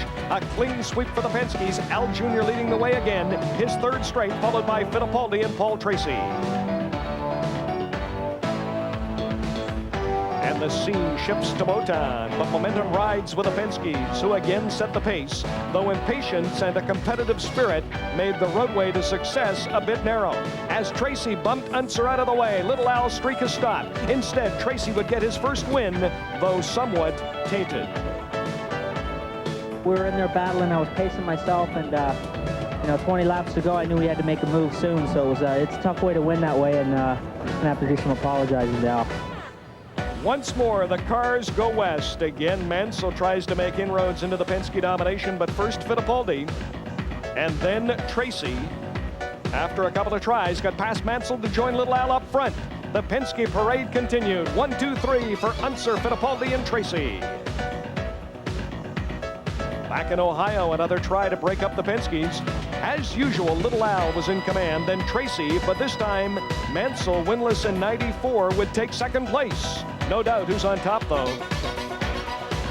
In Toronto, the story was brakes, tires, and retiring. Pole sitter Robbie Gordon falters early, while only Michael Andretti made steady progress, working his way past Nigel Mansell to the front. For Mansell, who started second, little went right, but Michael earned his fourth lifetime win in Toronto. At the Michigan International Speedway, more misfortune for Nigel. Throttle problems dropping the pole sitter out of contention. An over-aggressive Michael Andretti pays for his impatience, hitting the wall. Paul Tracy escaped, but was never really a factor, finishing 16th. Raul Boesel lit up the pits, and while the owners fretted, even Roger Penske, mechanical breakdowns decimated the field, including Little Al. Out of the chaos would emerge Canadian Scott Goodyear, taking the checkered flag for the second time at Michigan. An unexpected win which sent Goodyear's wife Leslie on a celebratory journey of unbounded joy at the International Speedway. On to Mid-Ohio in the sports car course, where Paul Tracy got the jump on Little Al, passing him shortly after the start. But with the yellow flags out for an accident, Tracy passes Robbie Gordon and is given a stop-and-go penalty. Victory to Little Al on a roll, 6 wins. Next stop, Loudon for the New England Indy, a race filled with accidents, including this spectacular slide by Jacques Villeneuve in the opening lap. Hey, and teammates were fair game as well. Mansell bumps Mario Andretti into the wall, race over for Mario. Little Al regained the lead 5 laps from the end to take his 7th victory. Penske's 1, 2, 3 again. But this weekend, there has been no Penske dominance. Paul Tracy 6th on the grid, Al Unser Jr. 8th, Emerson Fittipaldi 12th. We've talked about Little Al battling food poisoning, another IV for Little Al this morning. And to talk about teamwork, the Penske drivers Tracy, Fittipaldi, during yesterday's practice prior to qualifying, used the full hour to set up Little Al's car, just so they could be proper in what Little Al would have. And it seemed to work, because Little Al then certainly did come through. But today, teamwork basically goes out the window, because once the race starts, it's every driver for himself. And coming up next, what's beneath the chassis? The all-important tires, an in-depth look. Derek Walker says you can't leave home without them.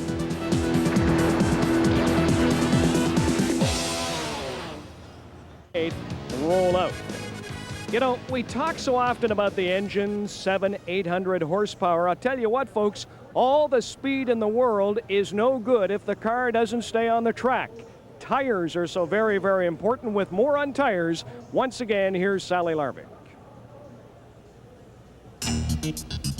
Racing on a street course like Vancouver or Toronto presents all kinds of difficulties for the drivers, especially when it comes to tires. In Toronto, Robbie Gordon saw his lead ripped away. The teams must cope with different track conditions at every race site.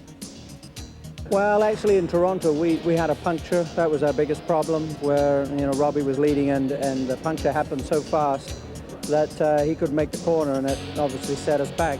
All else being the same, the tire, the tire is the most important thing on the car, really, because that's what puts the car to the ground, puts the power to the ground, the downforce and all that. So you have the best car in the world, and if the tires were real hard or slick, then it wouldn't do any good. I think what you're really saying is, though, that our series goes everywhere. We go on short ovals and high-speed ovals, and we go on road courses, and we come to the street courses like Vancouver and Toronto.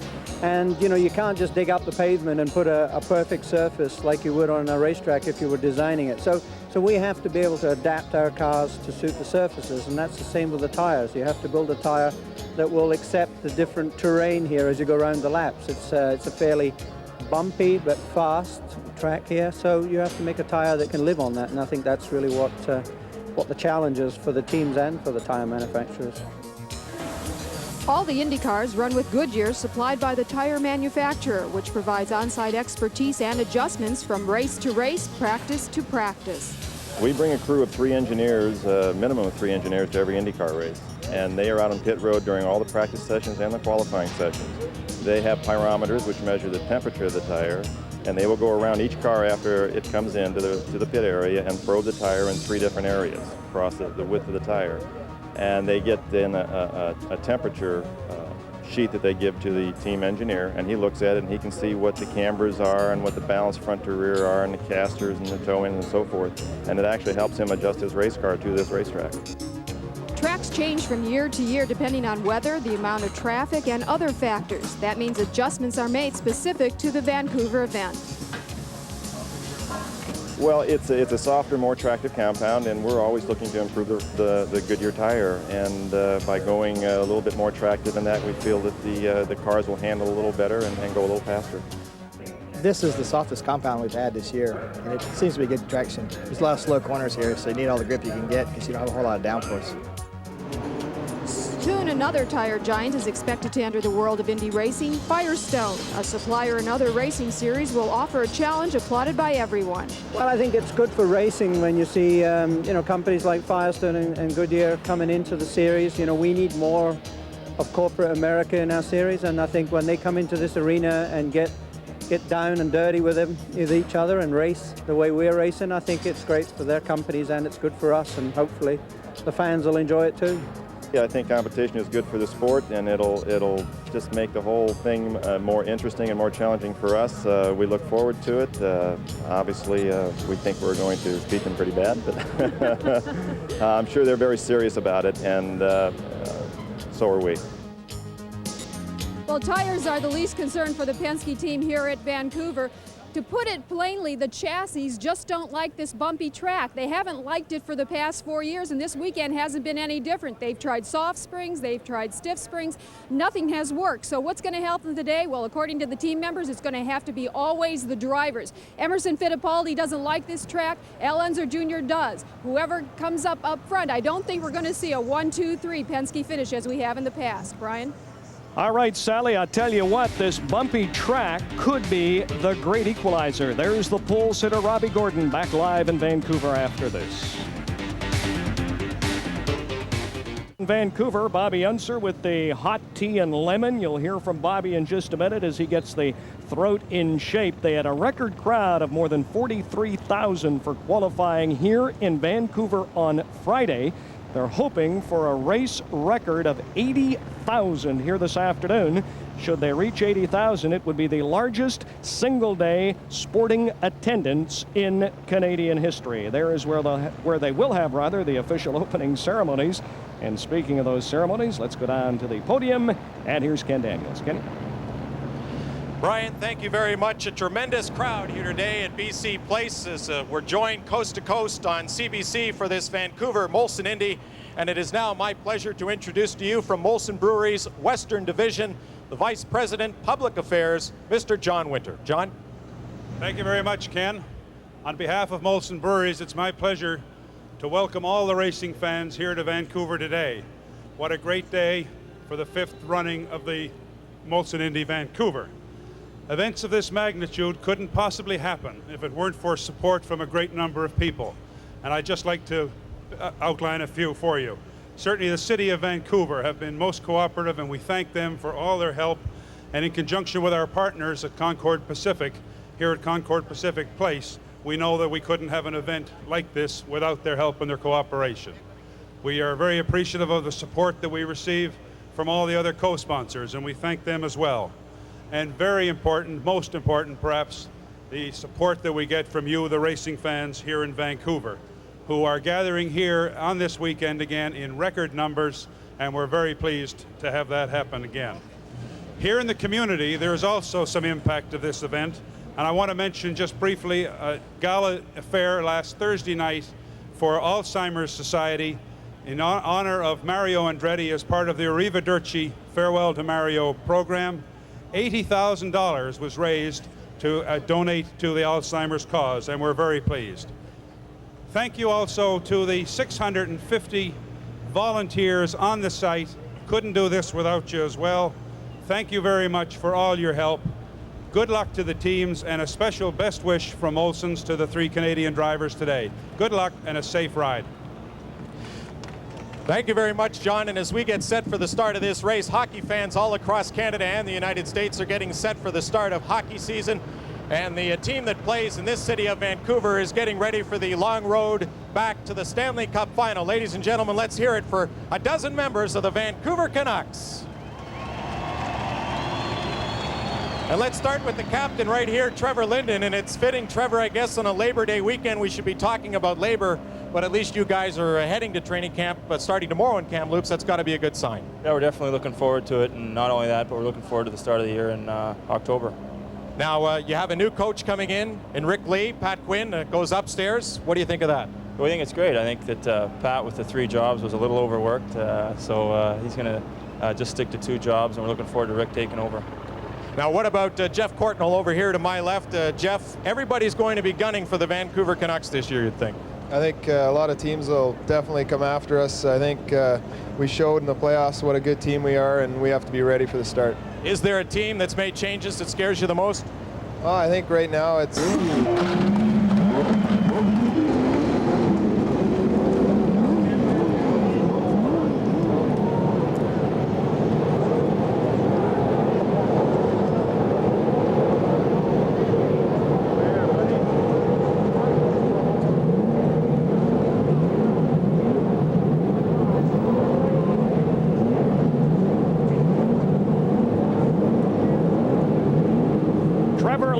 Pavel Bure and the Vancouver Canucks giving the signal to start the engines here on the West Coast as we look at Californian Robbie Gordon. There is Nigel Mansell, who starts alongside Gordon on row number 1. Bobby Unser, the cars will go around, hopefully on the 3rd time around. They will get the green flag and be racing here in Vancouver, a 102-lap race. As they go around for the first time, we're looking at Boycel. They're still sitting on the grid. We'll pull back and show you turn number 1 as we look at Teo Fabi. Again, why do you think the first turn is going to be crucial here today? There's the first turn. Well, on a road circuit, it's hard to pass. A lot harder than it is on ovals, or some road circuits a little bit easier than this one. So you'll notice as the guys come down the straightaway right now that you see them leaving on, that is really, really important. So how they come out of the last turn, turn 10 down, there's going to be really important, because they have to get an edge on the other guys here, because number 1 turn is going to determine the end of the long straightaway and who gets through the hairpin first. From then on, passing will be very hard. So back to all that confusion, this front straightaway right here and going into the first turn, what we see right there is really the important one. Well, this is the straightaway on Pacific Boulevard where they'll hit speeds. Let's hang on before looking at the grid for just a minute. We'll show you. Here's the hairpin. This is the best place to pass under braking. It's a right-hand hairpin at the end of Pacific Boulevard where they've been hitting speeds of 190 miles an hour. After this, it is very, very difficult to pass on this Vancouver course. Well, it's a 28-car field here in BC today. They had many more than that here, but 28 have qualified for this race. And on the pole, it's Californian Robbie Gordon, 2 for 2 in Canada this year on the poles. The Friday time stands up. Former Formula One defending PPG champion Nigel Mansell is yet to win. Michael Andretti's won twice here in Vancouver, has been on the pole in 3 previous years. Hey, I'll tell you, Scott Goodyear with a great late session charge yesterday to grab 4th. Teo Fabi from Milano, Italy, driving for Jim Hall on row 3, along with Paul Tracy, a winner in Detroit. He did crash yesterday. Now, speaking of crashes, Johansson does well here, but he had a wreck in practice this morning. Al Unser Jr. with food poisoning managed to move up to row 4 yesterday after missing Friday. Jacques Villeneuve not bad on row 5 for the rookie. From a rookie to a veteran, Mario Andretti's final start in Vancouver. From Mexico City, Adrian Fernandez has been driving very, very well in the Reynard. Emerson Fittipaldi, his worst qualifying position of the year. Another Brazilian, another former Formula One driver, Gugelmin, Mauricio Gugelmin, along with Scott Sharp, the Connecticut driver, on row number 7. On to row 8. Bobby Rahal does well in Toronto with the Honda, was second and has done well here. Mark Smith driving today from Oregon in the Craftsman car for Derek Walker. Eddie Cheever, he replaces Brian Herta for A.J. Foyt, who was injured in Toronto. Ari Leyendijk is the 1990 Indianapolis 500 champion. Dominic Dobson from nearby Bellevue, Washington. Raul Boisel, South American, now living in Key Biscayne, Florida. Mike Groff, the Ohio driver, on row 11, along with Jimmy Vasser, who is from Discovery Bay, California. And on to row number 12 from Brazil, another of the Brazilian wave, Marco Greco. And he is alongside Canadian Claude Bourbonnais, who did well in practice yesterday. Another rookie, Parker Johnston from Redmond, Oregon. And the first black driver ever in the Indy 500, Californian Willie T. Ribbs. Buddy Legier, he's in a colorful car here today, and he is joined on the final row, speaking of colorful cars, by Alessandro Zampedre. And Bobby Unser, as the cars are on the second of 3 scheduled warm-up laps before this 102-lap race. We should mention Stefan Johansson. He had a bad wreck right just before this turn this morning when he lost the rear end of the car, actually smashed a concrete barrier in 2. He has to go back and start at the back of the field. Well, no, he actually isn't going to start at the back of the field, but he did go to a backup car. Oh, so they're going to let him start up? Yes, they do. What they've done is they've changed the rules on that. That's the way it used to be. And so now they allow him to start in his original position, but he is with a car that hasn't run at all this weekend. So Stefan Johansson, as they've changed the rules, there he is right there. Stefan Johansson in car 16 will start in his regular position. Let's have a look at this course. 102 laps in Vancouver, very tough on brakes. You see the start-finish area, then the left-hand turn one Bobby talked about, then down that straightaway to the left of your screen at about 190 miles an hour, that sharp hairpin, then up along underneath BC Place Stadium. A very tough course to pass on, and really turn 3 is the key passing area. 2 chicanes, you know, look at your hairpin. The very next one is a chicane. That's a place where they pass a little bit. And we'll get a look as they come down to the end of Pacific Boulevard on the 3rd lap. They should be racing the next time around. Here, Bobby, are some of those chicanes you talked about up beside BC Place Stadium. Yes, and if you look at them right now, they're going into a chicane. Now look how narrow it gets, tight in here. Now you can only pass here going in. Of course, there's not enough power to pass coming out, but that is where we have a lot of wrecks. Here's going under BC Stadium right here. Gets a little dark in there if you'll notice. And just imagine it really 150 miles an hour, it gets dark. Here's the second chicane that we're going through right out under the tunnel, what I call the tunnel, BC Place. Through this chicane, they almost hit the wall to the left there. Very often you'll see a lot of the cars get loose and the rear end coming out of there. Now the cars are all getting in line. On the right of your screen, car 9, the Cummins diesel car, is Robbie Gordon, the pole sitter. On the left of your screen is car number 1, Nigel Mansell. They should be racing. We look at the starter as they come across the start-finish line, and we are underway in Vancouver. It's It's Robbie Gordon through first on turn number 1 and down onto Pacific Boulevard. He's followed by Mansell, Andretti, Goodyear, Fabi, Tracy, Unser, and Johansson. So Robbie Gordon is through turn 3. There's Mansell. Scott Goodyear has moved up and running very, very well. There goes Johansson past Al Unser Jr. into 7th place. So a clean start here this afternoon in Vancouver. Well, that was really good because often we have a traffic jam right down in the hairpin turn. Everybody got through there good, but they were going through there 2 abreast, and a bunch of them 2 abreast. As they come up outside BC Place Stadium, just up by that Molson Canadian sign on the upper right-hand portion of the screen is where Johansson had his accident this morning.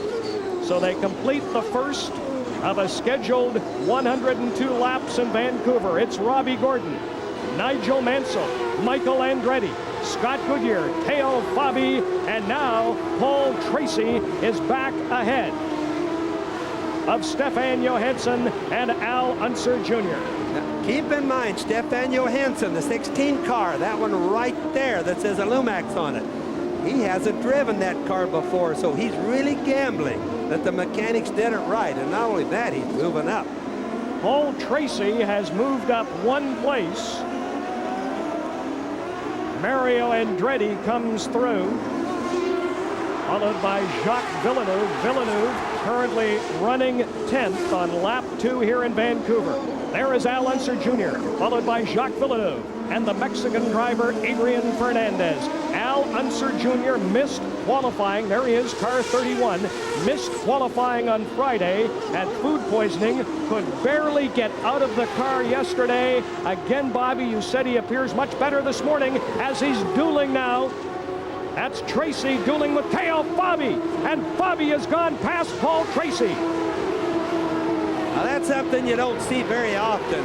Fabi has been having trouble all year. He's leading that team at the end of the year, so you didn't expect that to happen. Tracy, on the other hand, is usually very fast on this course.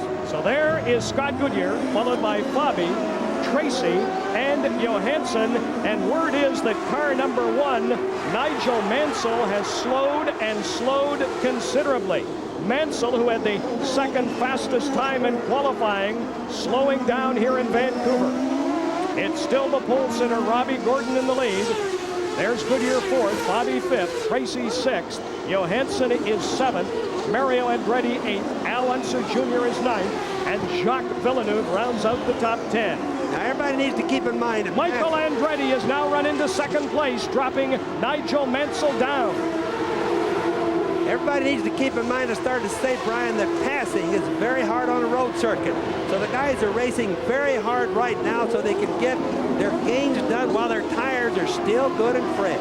So Mansell is now running 3rd. The leader is still Robbie Gordon. There is Mansell, who is running 3rd, followed by Goodyear, who is 4th, Fabi, who is 5th, and there's Paul Tracy 6th, Stefan Johansson 7th, and Mario Andretti is 8th. Another thing to keep in mind, all the cars are on full loads of fuel. They hold 40 gallons of fuel. Some of them didn't do any practice with them with full fuel tanks. Could be what Nigel's having a problem with right now. They don't handle the same from empty like when they qualify to full like now. It's Robbie Gordon across the start-finish line. There's the 2nd place car of Michael Andretti. Here's the 3rd place car now of Nigel Mansell. Goodyear, Fabi, Tracy across the start-finish line and down onto Pacific Boulevard. You can watch the cars go through the bumps. Remember we said this is not a smooth track. Look at all the black rubber marks going down at the end of the straightaway in the hairpin. That shows you that's where the passing happens, but everybody tries to pass there. Therefore, sometimes when they go in the turn, they're locking up the tires. You know, Bobby, it's not just rubber from these races. It's rubber from some of the support races that have really been causing some problems. That's really been causing some problems here in Vancouver. Yes, because almost from daylight till darkness, we have races every day. This is not only an IndyCar race, but a very big race weekend. Scott Goodyear, followed by Teo Fabi. and Paul Tracy. Tracy does not get by Fabi. Down into the start-finish line comes Scott Goodyear, Teo Fabi, Paul Tracy, Stefan Johansson, Mario Andretti, and Al Unser Jr., who is now running ninth. Very quickly, let's go down to Sally Larvick. Well, we asked about Nigel slowing down, and the answer they gave us was that for the first couple of laps, the gears were stiff. They're okay now, and they just gave me a thumbs up, and apparently Nigel is all right on the track. And Bobby, you could probably explain that a little bit further. Well, what happens, Sally, you're absolutely right. The gears are a sequential shift. They shift like a motorcycle. To the people that understand motorcycles, they just keep pulling on the lever, and they don't just keep going back of it. Every time they pull on it, it pops another gear up. And of course, to go downshifting, they do the other way around. You cannot shift, for example, from 6th to 2nd. You have to go right down 6, 5, 4, 3, 2, like that, and the same way going up. So what they do is they put in new gears for the race, and they just didn't shift real good right away. There's Nigel Mansell currently running third. Goodyear is fourth. Fabi, Paul Tracy, Johansson, and Mario Andretti. Scott Goodyear, who had the horrific start to the season and then managed to win the Michigan 500, came out of nowhere yesterday, Bobby, to qualify fourth. It was at the end of the second qualifying session when Goodyear, as Fabi tries to make a move and does not get by Scott Goodyear, when Goodyear came from 15th all the way up to 4th place. Remember, we said the second best pace to pass on this track, besides the hairpins, get along straightaway, is going into these chicanes, because this is where the guys have to brake hard. Or in other words, any time that a car has to brake hard, that's where the passing is the easiest. Great race for 4th, 5th, 6th, and 7th places. There's the Bud car of Goodyear, who's 4th. Tracy is all over the 5th place car, Teo Fabi. Mansell is across the finish line. Goodyear, Fabi, Tracy, and Stefan Johansson in a backup car that has not been tried here this weekend. And doing very well. Of course, Fabi's in the yellow car right there. And normally he is not this good. He just has had a terrible year this year. But today he's really aggressive, so I expect something out of him. Well, a good, safe, and exciting start here in Vancouver. Live coverage of the Molson Indy Vancouver will continue on CBC right after this. Leader is car 9, Robbie Gordon, the young Californian, driving for Derek Walker, and he has a 5-second lead over Nigel Mansell. There is Andretti, and Andretti has now moved back into second. There is Mansell now third. There is Goodyear fourth, and Fabi fifth, followed by Paul Tracy. Out of the race, car There's number... a fire right there. Look at there on Zampedri's car. He's got a fire on the left side. He's pulling in to the first chicane there. Somebody's got to get that fire out. What you see burning is the carbon fiber. Now that was getting a big fire. Now, it's alcohol in these cars. There's not going to be an explosion, and it looks a whole lot worse than it is, but it is expensive. Car 19 is Alessandro Zampedri driving for Dale Coyne. Having a little trouble with that fire extinguisher. It's a Lola chassis with a Ford Cosworth engine. It's a full course yellow in Vancouver. Zampedri was running last in this field of 28. So a full course yellow with Robbie Gordon leading, Michael Andretti second, Nigel Mansell third, Scott Goodyear is fourth, Teo Fabi fifth, Paul Tracy is sixth, Johansson, Mario Andretti, Jacques Villeneuve, and Al Unser Jr. rounding out the top 10. Now, in Zampedri's car right there, what you're seeing again is not alcohol. Alcohol fires are invisible. The only thing you're seeing burn there are like the carbon fiber, hoses, things like that. And if you noticed, you saw different colors of smoke coming out. That's a hose opposed to the carbon fiber that the body is made out of, or something like that. Bobby, before going to commercial, explain the difference in fuels, in particular the fuel used in these Indy cars, speaking of fire. Yes, it's what it is. It's alcohol, and it's a form of alcohol that's used for sometimes cars that mix it with gasoline, and it burns half of the temperature of gasoline but uses twice as much. Or an easy way to say it is it puts half the BTUs of heat out as gasoline does. So you use twice as much. But the bottom line is it cools better, it's safer, and it does make a little bit more horsepower. So car 19, Zempedre, is out of this race. We're under a full course yellow in Vancouver. Is fine. You saw him jump out of the car. Again, this was not a fuel fire on the Dale Coyne car, the Lola Ford Cosworth. But Bobby Unser, let's stay on this shot for just a minute as it smolders. There is a reason that methanol is used in IndyCar racing as opposed to the gasoline that is used in Formula One. It certainly is. If like I tried to get in really quick a little while ago, it's a whole lot safer. For example, in the methanol fire, you can just put water on it and it puts it out. Water mixes with methanol. Okay, but in gasoline, like we use on a Formula One car, the stock cars, you put water on it, all it does is just push it away, or it doesn't change the consistency of it. It burns just as hot. Water won't put gasoline out. Water will put methanol out. This fire was probably started by a broken header, which started burning the hoses and the other stuff around it, like the bodywork. Now, you mentioned fuel. As we look at the cars under a full course yellow, there's the leader, Robbie Gordon, followed by Michael Andretti, Nigel Mansell, Scott Goodyear, Theo Fabi, Paul Tracy, Stefan Johansson, Mario Andretti, Jacques Villeneuve, and now just coming around, Al Unser Jr., Adrian Fernandez, Emerson Fittipaldi. But talking about fuel, how does this full course yellow affect pit stop strategy? Well, it's going to throw everything into chaos, but it's all good chaos, and here's the reason why. All they needed here was 8 laps under the yellow to put everybody in a good safe zone, because this track, as we always tell the people every year, is hard on fuel mileage because it's so fast. The faster the road course is, the more fuel that you use. So they needed 8 laps here, and that puts everybody into a good area to work their pit stops in. What it does, when I said chaos, causes everybody to change their way of thinking. So all the guys in the pits are replanning their pit stops right now. Now, for the uninitiated, we should point out that each team, based on the length of the course, it's 1.65 miles per lap here. There are 102 laps. They are allotted a certain amount of fuel as they come across the start-finish area, and I believe they'll get one more lap under the full course yellow before they are racing again. But every team gets the same amount of fuel. Correct. How they divide it up is up to them, whether they start full, whether they start a little less, when they pit. In fact, into the pits right now is Willie T. Ribbs, but every team is allotted the same amount of fuel. Now, for example, this is not fuel, this is a mechanical change. He thinks he needs something changed on his car, but you're right on the fuel. What it is, the cars are allowed 1.8 miles per gallon is what they have to get. The track, so you can just rough it out in your head, 1 mile or 1 gallon each time they make a lap, because a lap is 1.65. With more on the fuel story, quickly down to Ken Daniels. Kenny?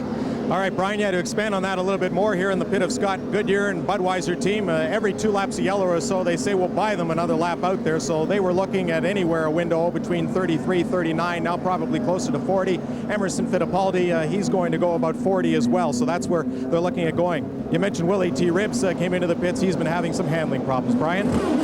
All right, Kenny, they've completed 13 laps. They're about to come around on lap 14. Here is Andretti passing Nigel Mansell, lap number 4, to go into second place. It's on that straightaway. I think there's something wrong with Mansell's car. Well, there obviously is something wrong with his car, probably. You remember they shift. If that turn that you saw him getting a run at it is the last gear he puts it in right there, and that's obviously where he had a problem. As they complete lap 14, the field is racing again in Vancouver. Michael Andretti was able to close up on the leader, Robbie Gordon. Paul Tracy is all over Theo Fabi. Fabi beginning now to pull away from Tracy. There's Gordon, there's Andretti, there's Mansell through the hairpin. There's Scott Goodyear. Goodyear followed by Fabi and Tracy, and Andretti cannot make a move, or excuse me, Goodyear cannot make a move. So as they come through the chicane and under BC Place Stadium, it is still Robbie Gordon, Michael Andretti, Nigel Mansell. Scott Goodyear is all over Nigel Mansell. Boy, you see, they have to really try hard at the starts, because that's the easiest time to pass. Sometimes it's the only time that they can pass, especially when the cars are really close together. Look at Robbie Gordon locking up his tires going in. He just really knows that Michael is the one behind him. Michael is one of the most aggressive. Well, here's 2 of the most aggressive guys on the whole track, Robbie Gordon and Michael Andretti. On board with Nigel Mansell, there is car number 1 as he follows Michael Andretti down Pacific Boulevard. There's Robbie Gordon, followed by Andretti and Mansell, on board with Mansell around the hairpin and up to the far side of BC Place Stadium. Now you can see the mirror right there in Robbie Gordon's car. He's looking. Every time he gets a little straightaway, he looks and sees Michael right back there. So he's figuring out where he thinks Michael is going to try to pass. One thing is for sure, Michael will try to pass, as you just saw happen going in the chicane. Almost had a wreck right there. Now here's the wall coming right to the left there where the car's almost hit. A lot of times they come out and their rear ends get loose. Now they're all almost full of fuel. Pretty soon the fuel is going to start running down. They'll get even looser yet in the rear end. And across the start-finish area, on board with Michael Andretti, pursuing the race leader, Robbie Gordon. The left-hand turn number 1 down onto Pacific Boulevard, 190 miles an hour. And you can see Michael has fallen back just a little bit now. What he did is he had his best cards on the table right at the start. He pushed as hard as he could right there to Robbie Gordon. When they get up close like that in a turn in a part of the straightaway, remember, speed is feet per minute. But Michael gained a whole bunch because Robbie got caught up in that car. But Michael has fell back a little bit there for a while because he realizes that he can't pass if they're going the same speed. And we just saw Paul Tracy has passed Scott Goodyear, so Tracy is now running 5th, and Goodyear has dropped down to 6th place. Sally Larvick. Well, you talked about Nigel Mansell, and we mentioned he had problems with the gears earlier, and that was no problem. But you said, Bobby, that maybe he still does have a problem. Well, let me tell you, it's strategy. Nigel said he can go faster, but he doesn't want to yet because it's a long race. So he's just going to hold back, hope that something happens in the front, and then go for it at the end. Well, what that really means probably, Sally, is look at that. Villeneuve is having bad problems. He's had a wreck. The body is loose. All the right front of his car is coming loose. It's going to be to the pits for him, that's for sure. Jacques Villeneuve was running in the top 10. Now in trouble. There's Al Unser Jr.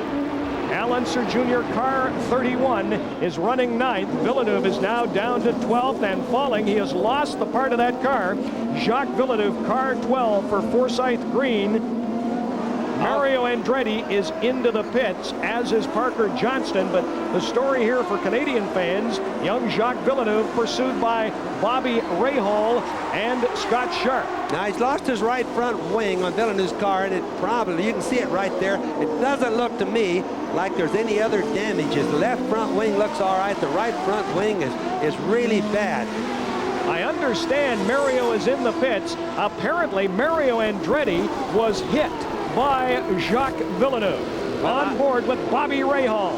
Bobby Rahal currently running 14th. Tire on Andretti, tire on Andretti. So we talked about the tires on this course and how tough it is. There goes Mansell into 2nd place. Andretti is currently now 3rd. There goes Fabi, set to go by Mario Andretti. Let's stay with us. Fabi, the yellow car, and Fabi goes by Michael Andretti. Michael Andretti trying to get around to the pits and complete lap 20. Now, most likely what's happened, he's had a flat tire. The tires don't blow out, just blow out. But remember, all the carbon fiber from Villeneuve's car has to be on the track. There's another one. There's Mario with another flat. Now, what's happened, they really should go yellow because there's carbon fiber, which is twice the strength of steel, half the weight of aluminum. Pieces are laying all over the track. There's Michael with the tire just coming apart now because it's been run flat. He's also making a traffic jam behind him at times. Well, he was just passed by Adrian Fernandez. Michael Andretti has now dropped out of the top 10. Mario is back on course. Fernandez goes by, and into the pits comes Michael Andretti. Michael Andretti with that rear right tire, and there's more than the tire there, Bobby. Well, what's happening is the tire's going around beating up the body. That's an aerodynamic part of the body you see just ahead of the right rear. He doesn't want to lose that. That all helps, you know. Michael Andretti driving for Chip Ganassi, a Reynard chassis, a Ford Cosworth power plant. Michael Andretti will come back on the course. Here's a replay. There's where it happened. This is looking ahead to Andretti from Nigel Mansell. And what I was trying to explain about the carbon fiber, that's the body work on these cars. Now, it's just like nails. Whenever it's laying on the ground, it'll puncture a tire just as good as a nail or a little piece of steel will. Because remember, it doesn't just fold up like cardboard. The leader, Robbie Gordon, is about to lap Michael Andretti. Michael Andretti is now running 19th. So it's Robbie Gordon, followed by Nigel Mansell, Teo Fabi, Paul Tracy, and Scott Goodyear will return live to Vancouver right after this. Back live in Vancouver, there's the race leader, Robbie Gordon, as he's trying to lap Michael Andretti. Now, Andretti is now running in 21st place. There's the leader, car 9, Robbie Gordon, Bobby Unser, Michael Andretti there in the target car, trying to stop Gordon from going by him, and you say that is so very, very important. Yes, because if there's a yellow right now, the red car, Michael Andretti, right there as Robbie Gordon just went by. If a yellow came out right now, Michael could go back around and be in the same lap. Even though technically he's in the same lap, he's a lap back, as we can see. So if he came back around, we know Michael is very fast. That would overcome the flat tire that he had. Now remember, on a yellow, you cannot pass, but you can move up. There is Scott Goodyear running 5th, Johansson 6th, Al Unser Jr., car 40 is Scott Goodyear. There's Johansson, who is 6th. Al Unser Jr. is 7th. Fernandez is 8th. Emerson Fittipaldi is now 9th. The race leader, Robbie Gordon. Let me run down the top 10. It's Robbie Gordon, Nigel Mansell, Teo Fabi is 3rd, Paul Tracy is 4th, Scott Goodyear is 5th, Johansson is 6th, Al Unser Jr. is 7th, Adrian Fernandez is 8th, Emerson Fittipaldi is 9th, and the steady Bobby Rahal is 10th. There's Scott Goodyear. Goodyear running 5th, followed by Stefan Johansson. And I'm going to tell you something. Stefan Johansson right there in the Alumax car is doing one magnificent job, Bobby Unser. It's a backup car. He wrecked his regular car this morning. This car has not been on the track at all here in Vancouver until right now. Well, hats off to the mechanics. They really set that thing close the way the other one was. Now, we've watched all weekend. He's been very fast. He's still fast on this one. That's really the mechanics that did that. Nothing to do with Johansson. They set the spare car exactly like the other one, and it worked. So sometimes it doesn't. Hats off, as I say, to that Johansson team. Very quickly, as we look at Paul Tracy pursuing Teo Fabi, let's go down to Sally Larvik. And hats off to Barry Green's team, too. They brought Jacques Villeneuve in. They totally took off the nose cone and put on a new one. What happened in that accident, Barry? Well, see, as far as I know, he got together, I think, with Mario. We were in the window. We still feel we can make it on one more stop, so we're looking pretty good, especially if we get a little bit of help from the yellow. I was real proud of the players' team there, just getting that nose changed and back on the racetrack. We're still in it. Okay, Barry, they're still in, and I want to show you what they did, what they took off. This is what the nose cone looked like, and this is what sheared off the car as he came in. So they had to very quickly take that off. In about 15 seconds, they did it and replaced it with one just like that, and he's back out on the track. All right, Sally, there are 19 cars on the same lap. There is Jacques Villeneuve. Villeneuve is running 23rd. He's right behind Bobby Rahal, but Villeneuve is a full lap down on the leader, Robbie Gordon. It would take almost too much luck for Villeneuve to come up and be a winner right now. Down a full lap on a road course is really a hard thing to overcome. There's Rahal. I just wanted to mention the black and the gold car right ahead of Villeneuve is Rahal. That's in the Honda. Now, since he qualified with one engine, which is the faster of the Hondas, but not as reliable. He's put a slower, what I think is a slower Honda in it for the race, but more reliable. On board with Bobby Rahal. Rahal has had all kinds of problems for the past couple of years, but he was second, Bobby, in Toronto and always seems to do well on this Vancouver course. Well, he likes road courses. Rahal came from road course racing. They just don't have the Honda engine developed this year. If it makes any power, it seems to blow. If it doesn't blow, it doesn't have enough power. It's kind of like go catch 22 sometimes. You just saw the leader, Robbie Gordon. There's Nigel Mansell running second in car number 1. He'll go back to Formula One next year. There is 25-year-old Robbie Gordon, born in Cerritos, California, now lives in Orange, California. his best Indy result, second last year in Mid-Ohio.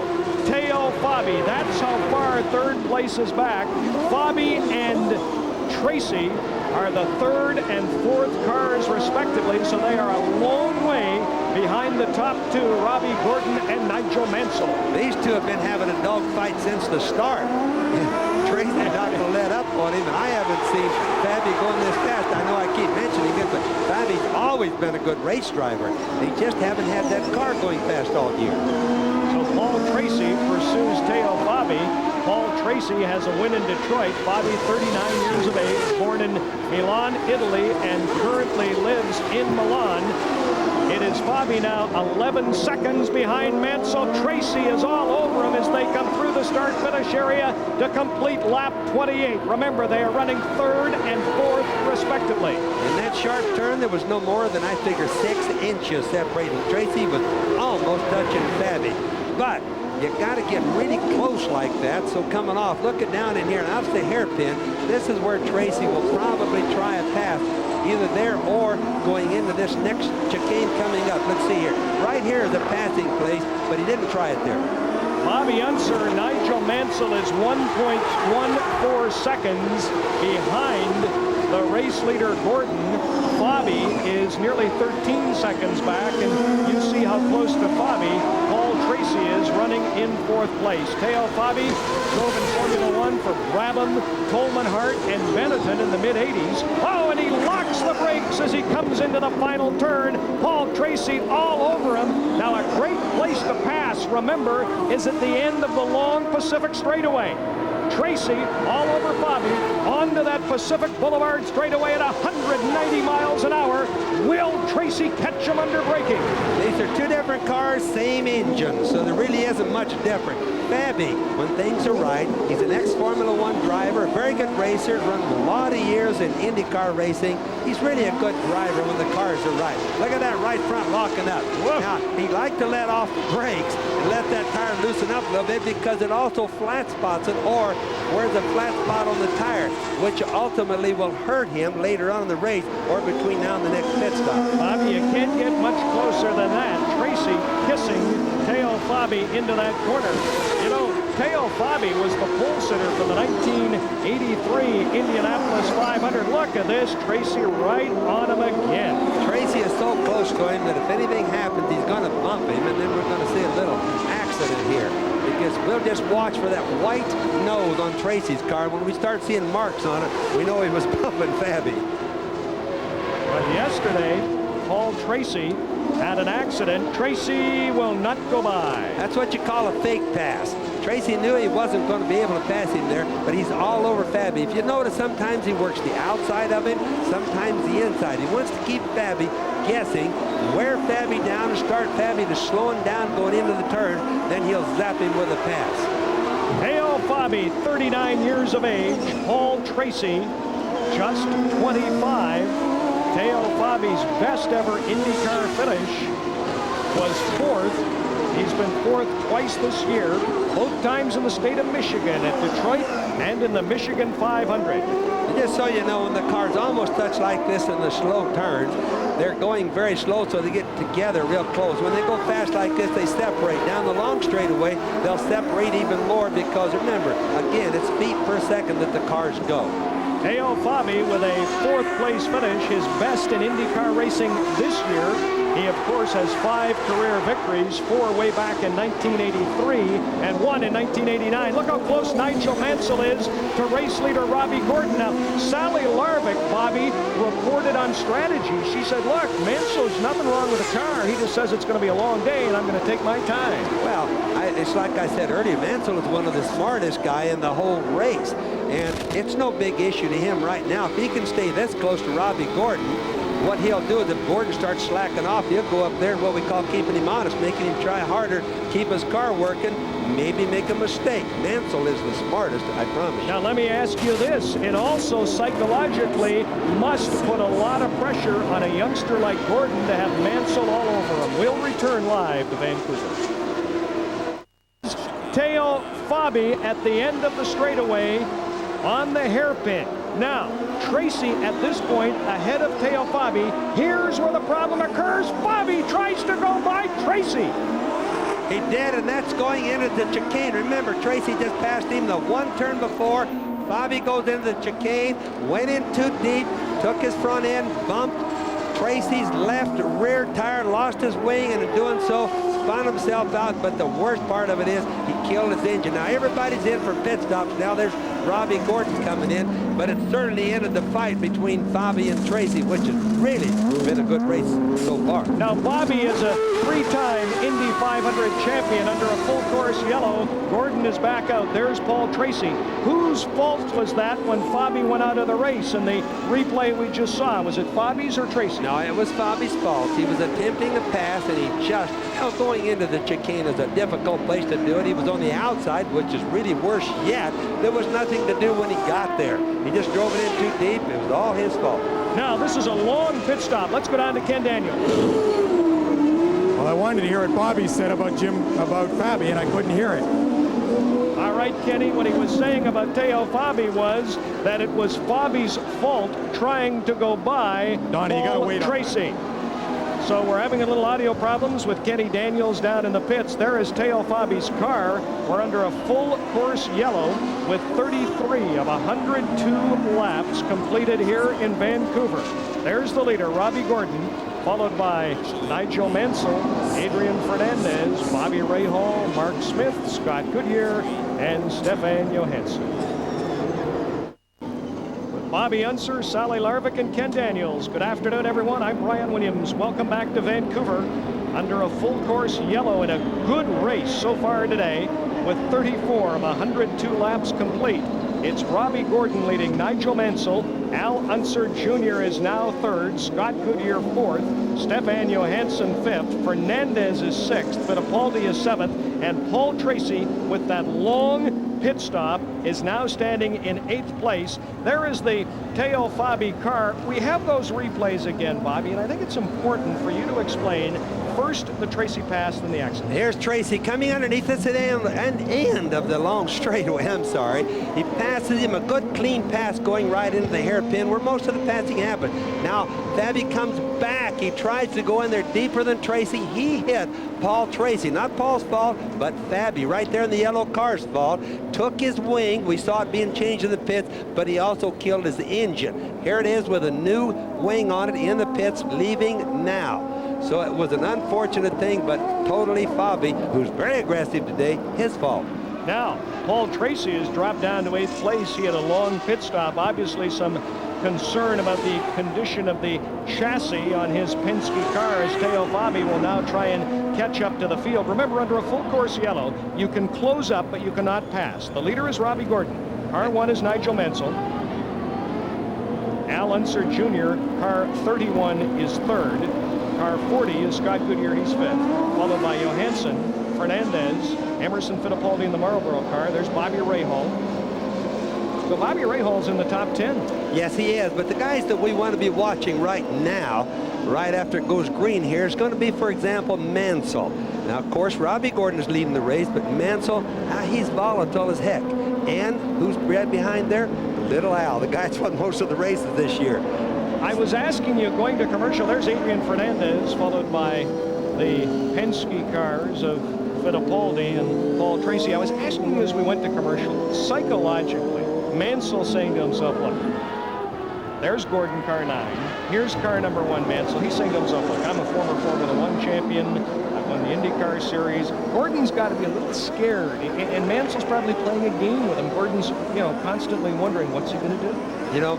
Robbie Gordon is obviously intimidated by Mansell. He would intimidate most people, but by the same token, Robbie Gordon right there in the 9th car, he really wants badly to win his first race. Once you win your first one, the others become easier because you realize then that you can do it. Now, they've been on the pole, both at Toronto and here, so we know he's fast. Well, speaking of fast, while all that confusion was going on, Al Unser Jr. has moved up into 3rd place. So it's Robbie Gordon, Nigel Mansell, Al Unser Jr., Scott Goodyear is 4th, Johansson is 5th.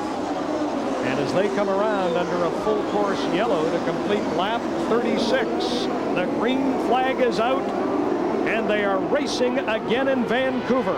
It's Robbie Gordon, Nigel Mansell, Al Unser Jr., Scott Goodyear, Stefan Johansson, Adrian Fernandez, Emerson Fittipaldi, Paul Tracy, Bobby Rahal, and Michael Andretti has moved up to 10th place. Michael Andretti has done a masterful job moving up to 10th. There is, going through right now, Johansson. Johansson is 5th behind Scott Goodyear. And what's happened, folks, is so many of these cars, there's Mansell, he's followed by Villeneuve, but Villeneuve is more than a lap down in 18th place.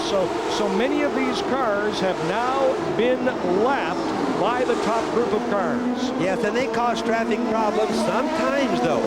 They cause the traffic problem enough to where they enable the car behind the guy to pass because it gets blocked. That's what we want to watch for when you get traffic like this. Nigel Mansell is car number 1. Mansell running second to Robbie Gordon. And into the pits comes the race leader, Robbie Gordon. Now this has got to be unscheduled. Let's look and see what the problem is there. May have been a penalty, or he may have just gone wide on the turn. I think that's what would have happened. All right, what happened? You were right. What happened is he got into that turn too deep. He couldn't make it. Remember, Mansell intimidates people. He intimidated him. So Gordon, as we look at him, is now running 3rd. Nigel Mansell is the race leader. Al Unser Jr. is 2nd. Gordon is 3rd. Goodyear is 4th. Johansson is 5th. What a race in Vancouver.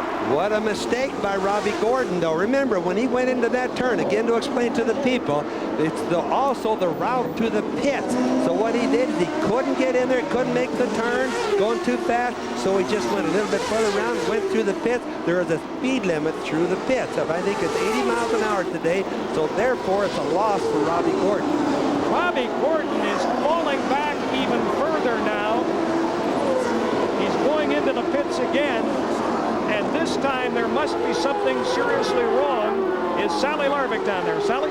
Yes, I am, Brian, and what Robbie did is he punctured a tire, and so they're bringing him in to change the tire, and he had radioed earlier that he just lost in the car, in the corner. As you can see, they brought him in. They're changing all 4 tires, taking the opportunity to refill the fuel tank, and Robbie is waiting patiently as the car comes down off the jacks, and Robbie Gordon is off again. So a very disappointing time for this Walker team.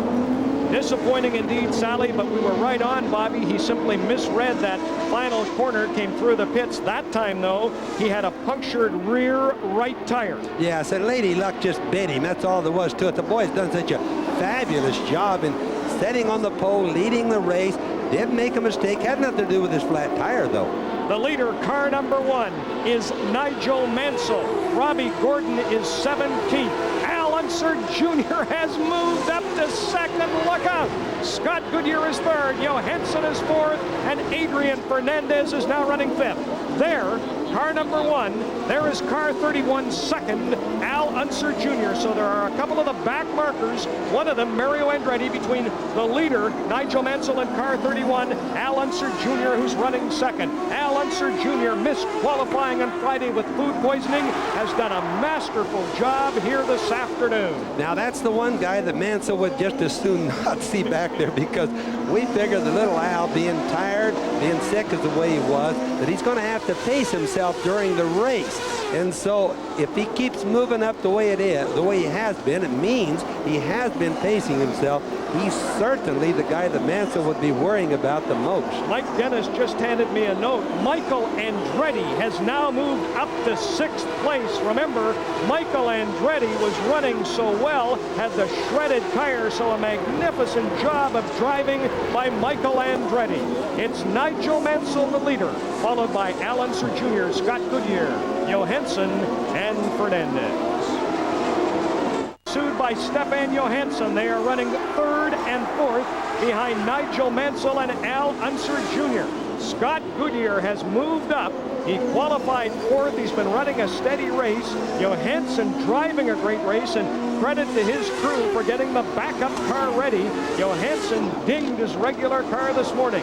Johansson's been on a hot streak this whole weekend. You know, with his other car before he wrecked it this morning, he was really fast all the time, and his spare car, he's fast today. He's aggressive. All right, for the latest on Robbie Gordon, Sally Larvick, what's the word? And the question is, Brian, can Robbie Gordon recoup after the puncture back on track again. You're out of sequence now with all your pit stops. Well, we're out of sequence with the leaders. We're out of sequence with the leaders, but we're still on the lead lap, so it's not over yet, but it's obviously pretty tough to fight back from 17th place as we are now. Now, when Robbie lost it in the corner, was that because of his tire, or did the puncture come afterwards? We think so. He just didn't feel right going into the corner, and he just couldn't make the corner, so, and then the next lap the tire was going down, so it looks like we picked up something. Okay, thank you, Derek. Brian? That's Claude Bourbonnais in car number 30.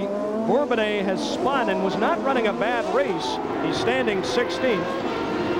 Now what happened is he got into the turn a little bit too deep. He was just about to hit. Whoa, boy, he just almost did hit Mike Groff there.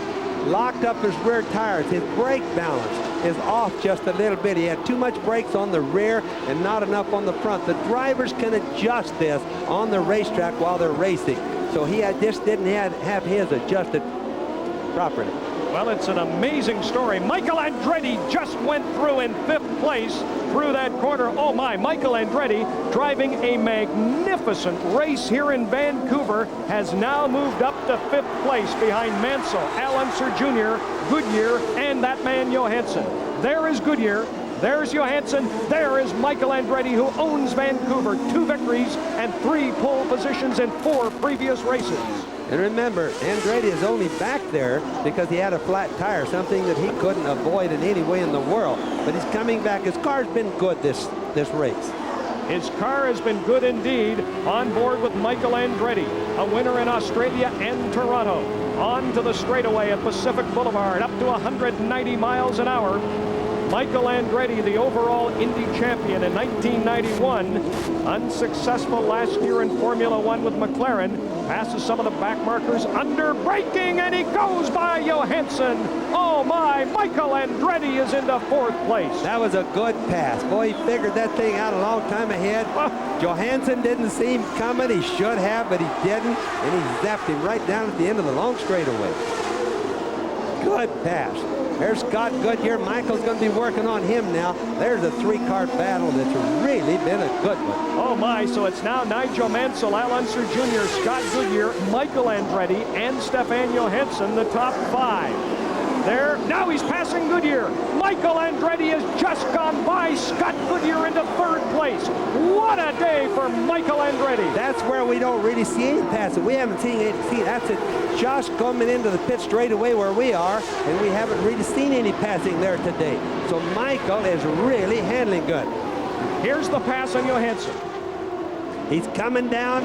He's got Johansson blocked already. This is bad. Johansson just hit something. Look at his left front tire. Wheel, he hit the wall. He's all bent. He's definitely out of the race. Now we had to interrupt that replay to come back live. So Johansson was, he's bitterly disappointed as he throws the wheel away, rips off the hoses, rips off the seatbelts. He was running 5th. Behind Mansell, Al Jr., Michael Andretti, and Scott Goodyear. What happened here, Bobby? He's right behind. He's got his tires lit up his fronts. He got in there too deep. He can't do anything about it. Slides out and kerboom, he hits the wall. Scott Goodyear was very lucky that he didn't hit him. Well, Johansson did a good job and thought about that because he had a choice.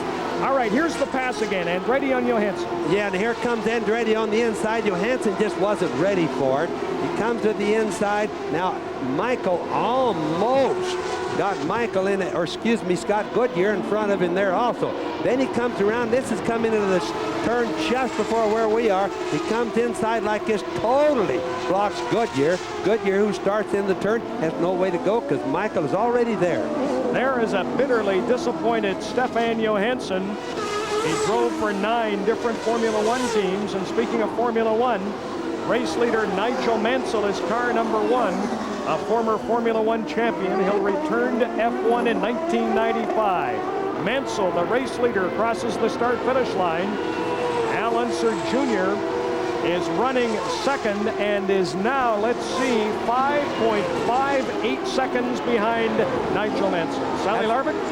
Okay, I'm done with Chip Ganassi, and just a little while ago, Chip was jumping up and down as Michael went into 3rd place. So he loves this track in Vancouver, and Vancouver driver apparently loves him. The car's working well, Chip. I don't think there's any question, Sally. Our car's working really well right now. I'd have to say we're on target where we want to be. We're a little bit out of sync on our pit stops. We're going to need some help with the yellow here to to get back on sync with the leaders right now. Do you think you may have to make an extra pit stop because of fuel? Is that how bad you are with the fuel? No, I don't think we'll have to make an extra stop, but right now I think we're gonna have to hope we get a yellow falls our way as opposed to their way. Okay, they're keeping their fingers crossed, Brian.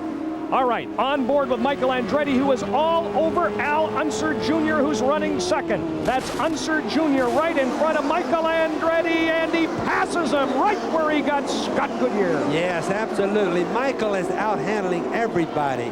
It's woke little Al up. He's probably wondering what in the world is going on, but now Mansell is going to see it in his mirrors, and he's going to say, wow, when you start passing on that turn, you're really working good. So let's keep watching Michael. Well, now he's going to reel in Nigel Mansell. Bobby Unser, you've seen so many races. Have you ever seen driving like Michael Andretti has shown us here this afternoon? Occasionally, you know that we have a lot of good drivers in the race today, but occasionally one gets his car working better than the others do. Then he really goes. Now, Michael has done that several times this year. Some of the times this year, he's what we call carry the car. He's been better than the car. Today, he absolutely has a good car, and that's probably because of Mo Nunn, the engineer that's there. Now what guy? Little Al goes out to get in, and he just goes underneath and blocks Little Al, leaves him no way to get down. Little Al tries to come over here to the right and shoot past him, but Michael is already there. Now Al Unser Jr. is all over Michael Andretti, as we'll take one. Whoa, look at this. This is a replay of Michael Andretti bumping Mario, his father, who is well back in the field. Mario Andretti is running back in 18th position. So Mario and Michael nearly combined to put this car, the target car, Michael Andretti, out of the race. Car 31 is Al Unser Jr., who's third. Bobby? I guess there's no son-father respect going on today is all I could tell you. Well, I'll tell you what, it's been an exciting afternoon here in Vancouver. They've completed 49 out of 102 scheduled laps. It's Nigel Mansell now leading by 11 seconds over Michael Andretti. Live coverage of the Vancouver Indy will continue right after this. Vancouver, a tough afternoon for Derek Walker, Bobby Unser, because this is car 24, Walker Racing's car, driven by Willie T. Ribbs. Let's see what happens to Willie T. He comes in obviously locked up his rear brakes again like some of the other guys, goes sideways, and then he plugs it right into the wall. Now, I'm not too sure that he hit the wall, but he did kill his engine. That's worse yet because he can't put it into reverse. The cars do have reverse in them, and he can't back up, so he's just going to sit there and lose time. Really hurt. Now it's going to be a full course yellow. This is what Michael Andretti needed. Remember what Chip Ganassi said? He needs a yellow. This changes the whole personality. Every time you have a full course, you have to start figuring your pit stops again. Now, what was happening there was the pace car. It will hold going to commercial for just a minute. The pace car was looking for car number 1, the leader, Nigel Mansell, as they're under a full course yellow, and the pace car wanted to get in front of this guy, Mansell. There's the pace car, waiting, waves Villeneuve by.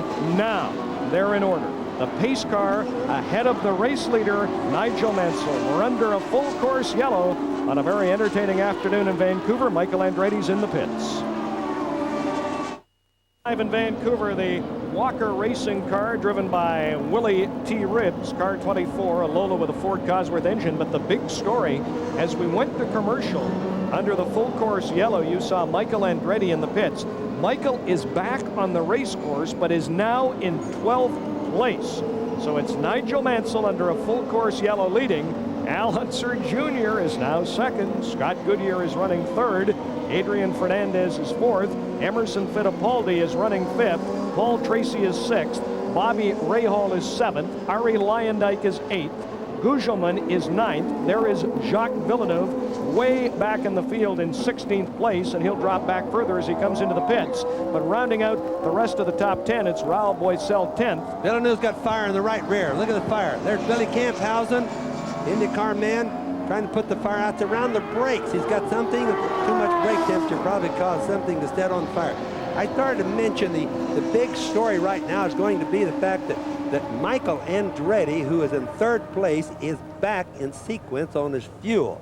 So he's the guy that they're going to be worrying about right now. Now, more important to be back in sequence on your fuel as we look at the leader, Nigel Mansell, under a full course yellow, or, and you know, he's back in sequence on his fuel, but he's down in 12th place. More important to be in 12th and in sequence on your fuel, or in third and not in sequence on your fuel? He'd be better off where he is, because it was going to be down a lap is what he was looking at. Now, if he were to he's going to pass these cars that he's behind, a lot of them. And then if he were to have another yellow, we've already seen he's the fastest car on the track. Well, it's a rough afternoon for Jacques Villeneuve. He appears through for the day. Let's check in with Sally Lerman. Okay, when that yellow happened, we expected Nigel Mansell to come into the pits just like Michael Andretti did. In fact, Michael needed that yellow, he told us early, but Nigel elected to stay out. The team elected to stay out, asking him why. They said it was much too soon for him to come in, and they expect him to make a pit stop at lap 75. So there's a lot of strategy being played down here in the pits, and they said many times on these street courses, the race is won, not on the track, but in the pits, and that may be the case today, Brian. And by strategy, Sally, that's the way it is, because now when you've had as many things have happened in this very exciting race, strategy is the things that make the difference, not necessarily the racing or the pit stops alone. Now they'll be racing. They should get a green after this lap. They've completed 54 out of 102 laps. Jacques Villeneuve is through for the day. Let's very quickly show you the driver standings coming into Vancouver. Race 13 on the 16 race schedule. Now, you see a 40-point difference between Al Jr. and Emerson Fittipaldi. I would say down through Robbie Gordon, still with a mathematical chance of winning it. You could get 22 points a race, a point for being on the pole, a point for leading the most laps, and 20 points for winning. So Unser Jr., though, right now is running second, and if Al Unser Jr., who is the runaway leader, can stay in second place, it wouldn't wrap up the title, but it would set the stage for doing it at the next stop. Which is exactly what winning the title is so important. Is exactly what they want to do. But if you'll notice, Emerson Fittipaldi hasn't been setting any records today. What he's doing, he's trying to get an insurance on points. It's so close to the end of the season. Al Unser Jr. is second. Fittipaldi is running fifth. As the pace car is off, they'll be racing. There's car one, the leader, Nigel Mansell, and right on his tail is Al Unser Jr., who has moved up under the full course yellow. You can move up, but you cannot pass. Now look at how close they are. What a race we should have here for the lead. The green flag is out through 55 laps in Vancouver. It's Nigel Mansell, followed by Al Unser Jr., Scott Goodyear, Adrian Fernandez, and Emerson Fittipaldi. It doesn't look like there's going to be an awful lot of passing going down the first turn. They were separated pretty good at the start that time, but not by choice. The guys that are leading just not giving the guys behind any edge at all. On board with Adrian Fernandez, who's running fourth, looking ahead to Scott Goodyear, who's running a very strong race in third place. That's the first chicane. That gives you a good bird's eye view of what it looks like to drive going into the chicane. Fittipaldi just ahead of Paul Tracy. They are running fifth and sixth respectively. What a day for Roger Penske at the top of the show. As Tracy is all over Fittipaldi, we thought the Penske domination might end in Vancouver, but Al Unser Jr. has been brilliant. Looking ahead from Bobby Rahal's car as he makes a move on Paul Tracy. Woke Tracy up right there. Boy, that onboard camera shot is just awesome. Shot. On board with Bobby Rahal. There's Tracy, who's ahead of Fittipaldi. There's Rahal. No! Tracy spins. Paul Tracy is spun. Too much rear brake. So much that we've seen right at the end of the long straightaway so many times that we've seen Paul Tracy make these mistakes when he's really going good. Look how excited he is. He killed his engine too. That's even worse yet. Watch this now. A replay of it coming in. Tracy's got too much rear brake, something he has control over.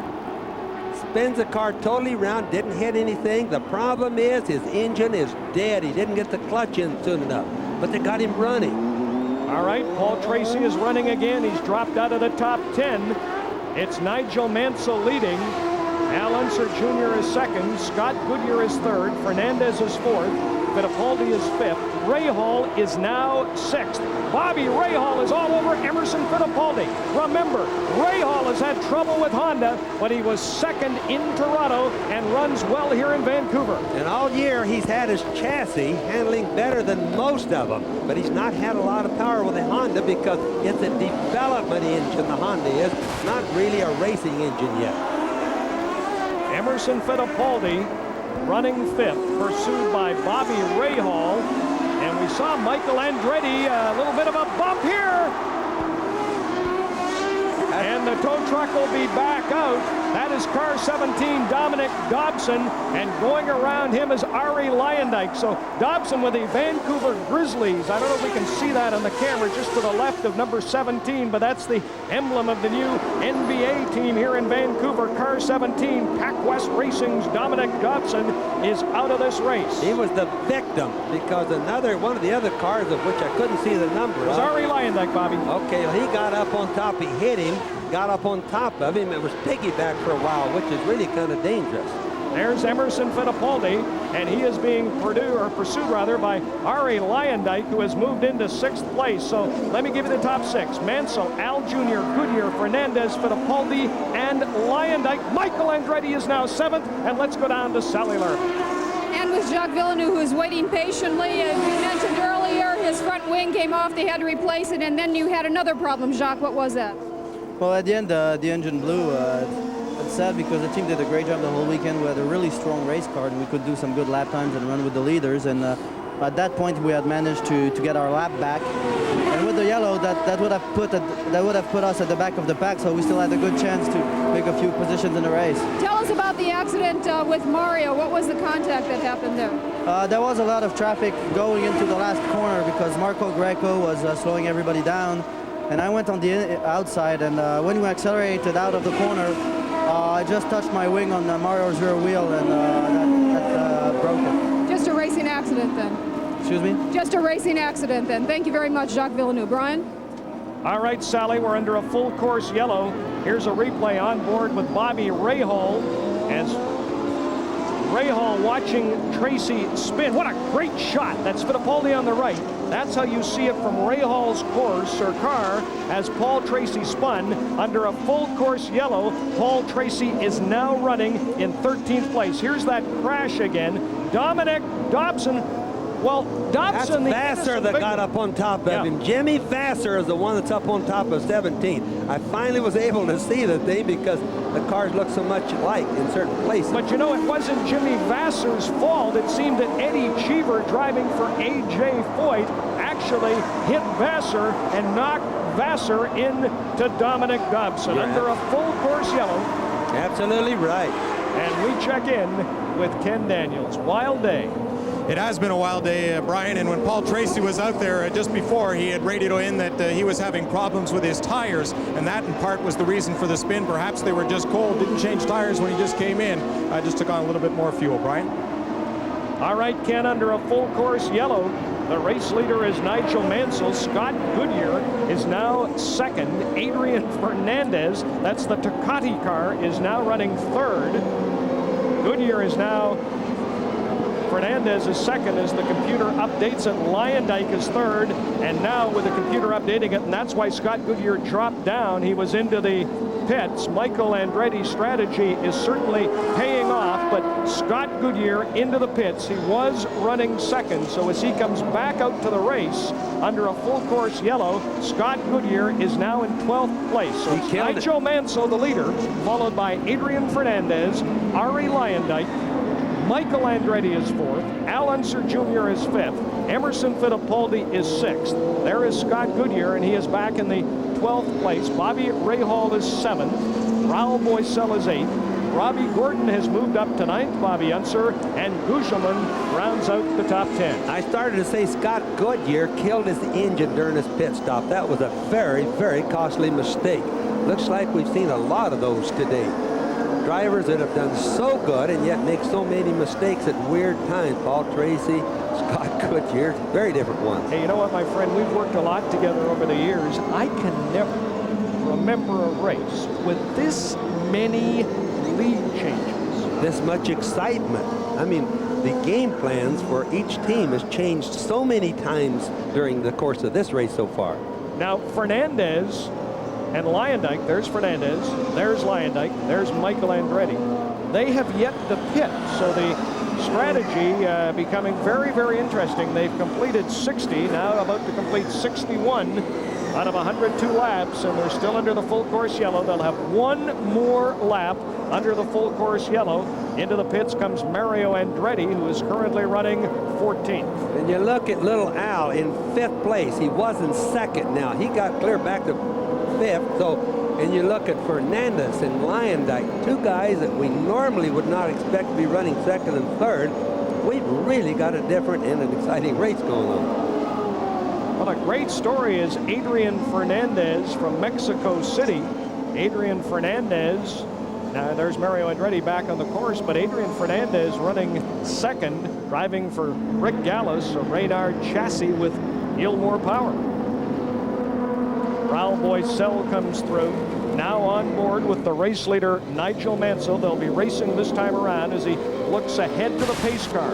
It's Mansell, followed by the rookie Fernandez, the 1990 Indy 500 champion Ari Lyondike, Michael Andretti 4th, Al Unser Jr. 5th, Fittipaldi is 6th. You can look at the pace car like Mansell can. Well, as long as the lights are on, it's going to stay yellow. When they turn out those lights, it means it's going to be green the next time by. So that's something on our onboard camera that you can see. More than halfway through the race in Vancouver. There is the leader Mansell. The Tecate car is the Mexican rookie Adrian Fernandez. There's Michael Andretti. Al Unser Jr. coming through. Car 31, Ari Lyondike there, just ahead of Michael Andretti. He is car 28 and running 3rd. As they prepare to come around to the start-finish area, they'll get the green flag. And as they come through, here's the last turn just before the start-finish line. As they come through, we look for the green flag. There it is, racing again in Vancouver. Mansell opens up a bit of a gap between himself and the 2nd place car of Adrian Fernandez. That's experience. Fernandez just wasn't ready for it. He usually isn't this far up in the field. Mansell got a big jump on him. It's just one of those things, the difference between experience and not enough experience. Al Unser Jr. going by one of the back markers. That was Claude Bourbonnais, who's running 22nd. Al Unser Jr. in 5th place. Remember, this late in the race, so many of the cars on different laps. Al Unser Jr. Car 2 is Emerson Fittipaldi. He is 6th behind Al Unser Jr. So Penske with 2 cars in the top 10. Paul Tracy is way down after spinning in 11th place. Tracy had been right near the top. On board with Bobby Rahal as he pursues Emerson Fittipaldi for 6th place. Boy, if he's ever going to have a problem with that Honda engine, it's going to be today because he's working it hard. Bobby Rahal into the start-finish area. Rahal running 7th. Just in front of him is Emerson Fittipaldi. There is Paul Tracy. He had a shot at car 3. He is now running 11th.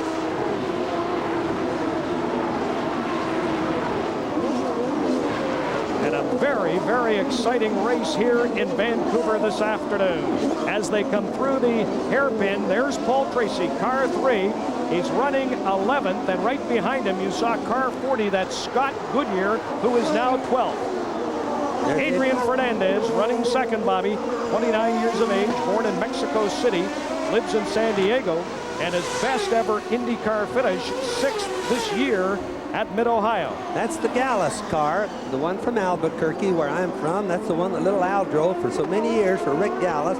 Adrian Fernandez, I've been watching every race this year. He's been getting a little bit better. He's a very nice, very bright young lad. Really going to be a good race driver in some time here. Michael Andretti is running 5th and into the pits. He will drop down. Already unscheduled. He's out of the top 10. So Michael Andretti, who's had a roller coaster afternoon, is in the pits in Vancouver. It's Nigel Mansell, followed by Adrian Fernandez, Ari Lyondike. Michael Andretti now drops down out of the top 10.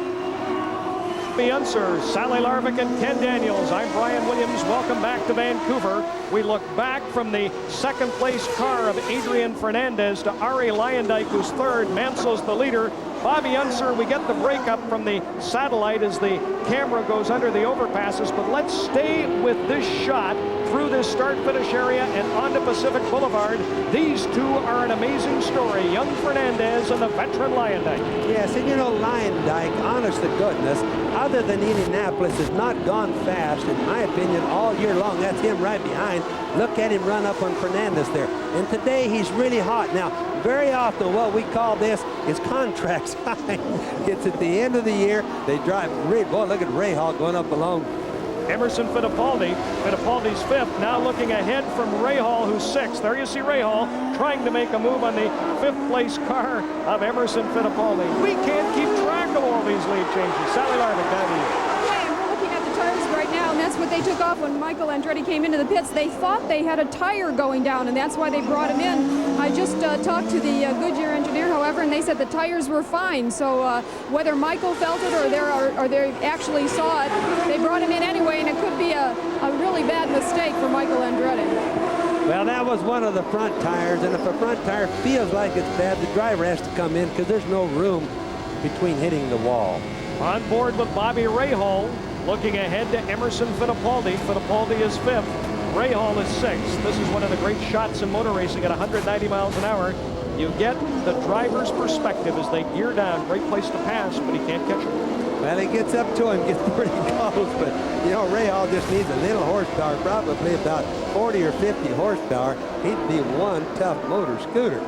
Well, I mentioned all the changes, and I said we can't keep up. We, of course, have kept up with all the changes here today on a wild afternoon in Vancouver. Like Dennis here in the booth, our directors Jim Marshall, Chris Elias, our producer Doug Sellers. Just an outstanding job as they have stayed on top of every story here on Vancouver.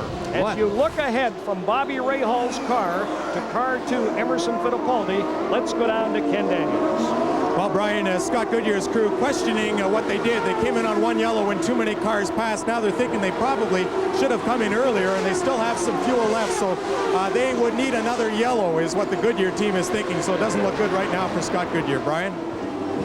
All right, Kenny, Scott Goodyear. There is Emerson Fittipaldi as we look ahead to Fittipaldi from Bobby Rahal. Scott Goodyear, who qualified 4th, is now running 10th. Raul Boisel running 11th is into the pits. Yeah, the Duracell car, that doesn't look like a scheduled pit stop to me. He's coming in kind of slow, and he's certainly out of sequence, so let's see what they do to this car. They're working on it. That isn't fuel. That's working on, so he's got problems. I started to mention a little bit ago, sorry to interrupt you, Brian, but Bobby Rahal, right there in the blue and gold car, or the black and gold car, he's going to be changing. He's leaving Honda. We all are glad that Honda's here, but he's had too many problems. It's kind of made him uncompetitive all season. He's going to go to something else, probably an Ilmore engine next year. There's car 17 Dominic in trouble. Dobson. That's Dobson. We saw him earlier in the Pac West racing car. Lola with a Ford Cosworth engine. Here's what happens. Whoa! And I'll tell you what, Leyendyk, that's how you drive rental cars, Bobby Unser. Leyendyk nearly nailed by him. Look at that. There goes the wings flying off of Dominic's car. He hit car 15. That's Mark Smith. Oh, what a day for poor old Derek Walker. Robbie Gordon was leading, made a costly mistake. Willie T. Ribbs had an accident. And now car 15, Mark Smith, has some damage to his vehicle. They've now completed 70 out of 102 laps. There is the leader, Nigel Mansell. There's the second place car of the Mexican rookie, Adrian Fernandez. Adrian is really, really doing good. But remember, Mansell, he is one tough racer. He's got this race going his way. He normally doesn't make very many mistakes unless somebody's pushing him really hard. It's about the only time I've ever seen him make mistakes.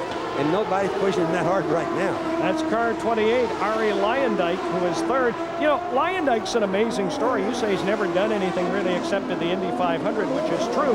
But Leyendyk's had trouble getting a ride, and he is putting a show on here today. Car 2 is Fittipaldi, who's 5th, followed by Bobby Rahal, who is 6th. You know, unfortunately, with drivers today, and as competitive as IndyCar racing is, you have to go fast the first race, you have to go fast in between, and then you have to go fast the last race. some of the drivers like Lyondike don't put a lot of emphasis in their racing until the latter part of the season when it's contract time. Although Lyondike is known as one of the finest drivers in Indianapolis, he's more like a specialist there. Down through the start-finish area, there's BC Place Stadium on board. The nose cam on Bobby Rahal's car. That's Emerson Fittipaldi, who's fifth. In front of him on the Pacific Boulevard, the fastest portion of this road course. Now gearing down into turn 3. The hairpin, great place to pass. Rahal not close enough to Fittipaldi this time. He can get there, but he can't do anything when he does get there. And if you're just joining us, it's Nigel Mansell, Adrian Fernandez, Ari Lyondike third, Al Unser Jr. fourth. We're looking at the 5th and 6th place cars of Emerson Fittipaldi and Bobby Rahal. Robbie Gordon is up to 7th. Gugelmin is 8th. Paul Tracy back up to 9th. Scott Goodyear is 10th. Michael Andretti is running 11th. You can watch Bobby Rahal just pull right up on Emo sometimes in the turns, but of course the straightaway, Emo just like a rocket. He just takes off and leaves him. It gets discouraging, but Rahal, good, and he's stubborn. Good, exciting race in Vancouver. Live coverage of the 1994 Molson Indy Vancouver will continue right after this. Live in Vancouver, Emerson Fittipaldi, car number 2 is 5th. Bobby Rahal right behind him is 6th. There's the race leader.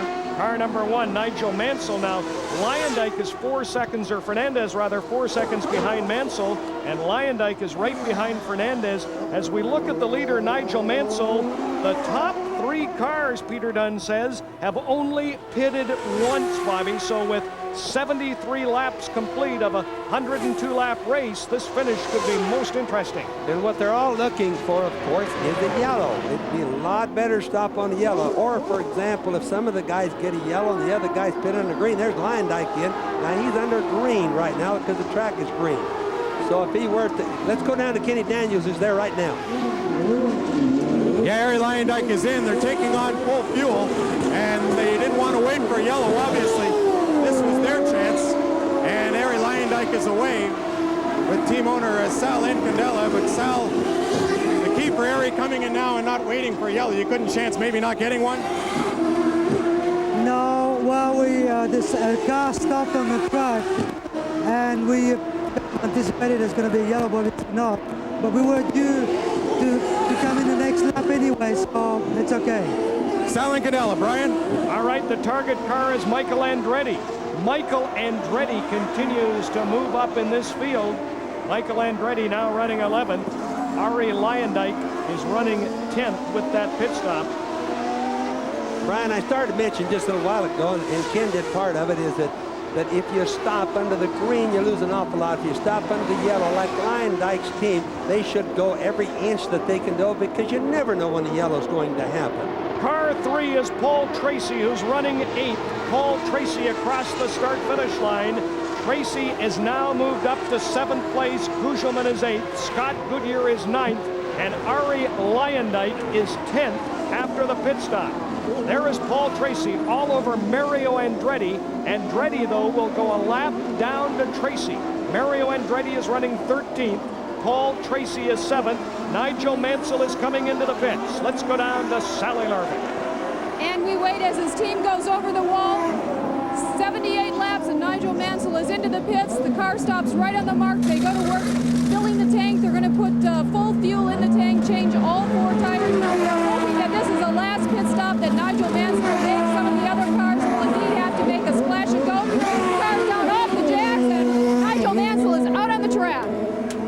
Oh my, and Adrian Fernandez is out of fuel. It looks like Fernandez had just taken the lead, the Mexican rookie. Oh, he can't believe it. Look at him smash the dashboard. Al Unser Jr. is now the race leader. Al Unser Jr., Mansell is second, but oh my, Bobby Unser, Adrian Fernandez had taken the lead, stayed out 1 lap too long. Well, Rick Gallus calls those shots.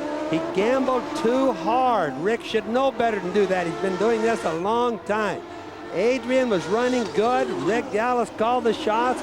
He just thought he was getting better mileage than he was. Bobby Unser had laryngitis. He's doing fine. Al Unser Jr., car 31 at food poisoning. He is the race leader with Nigel Mansell second. Al Unser Jr. with 7 victories coming to Vancouver in 12 races. There is the Takati car out of fuel. Adrian Fernandez's car. Al Unser Jr. with food poisoning.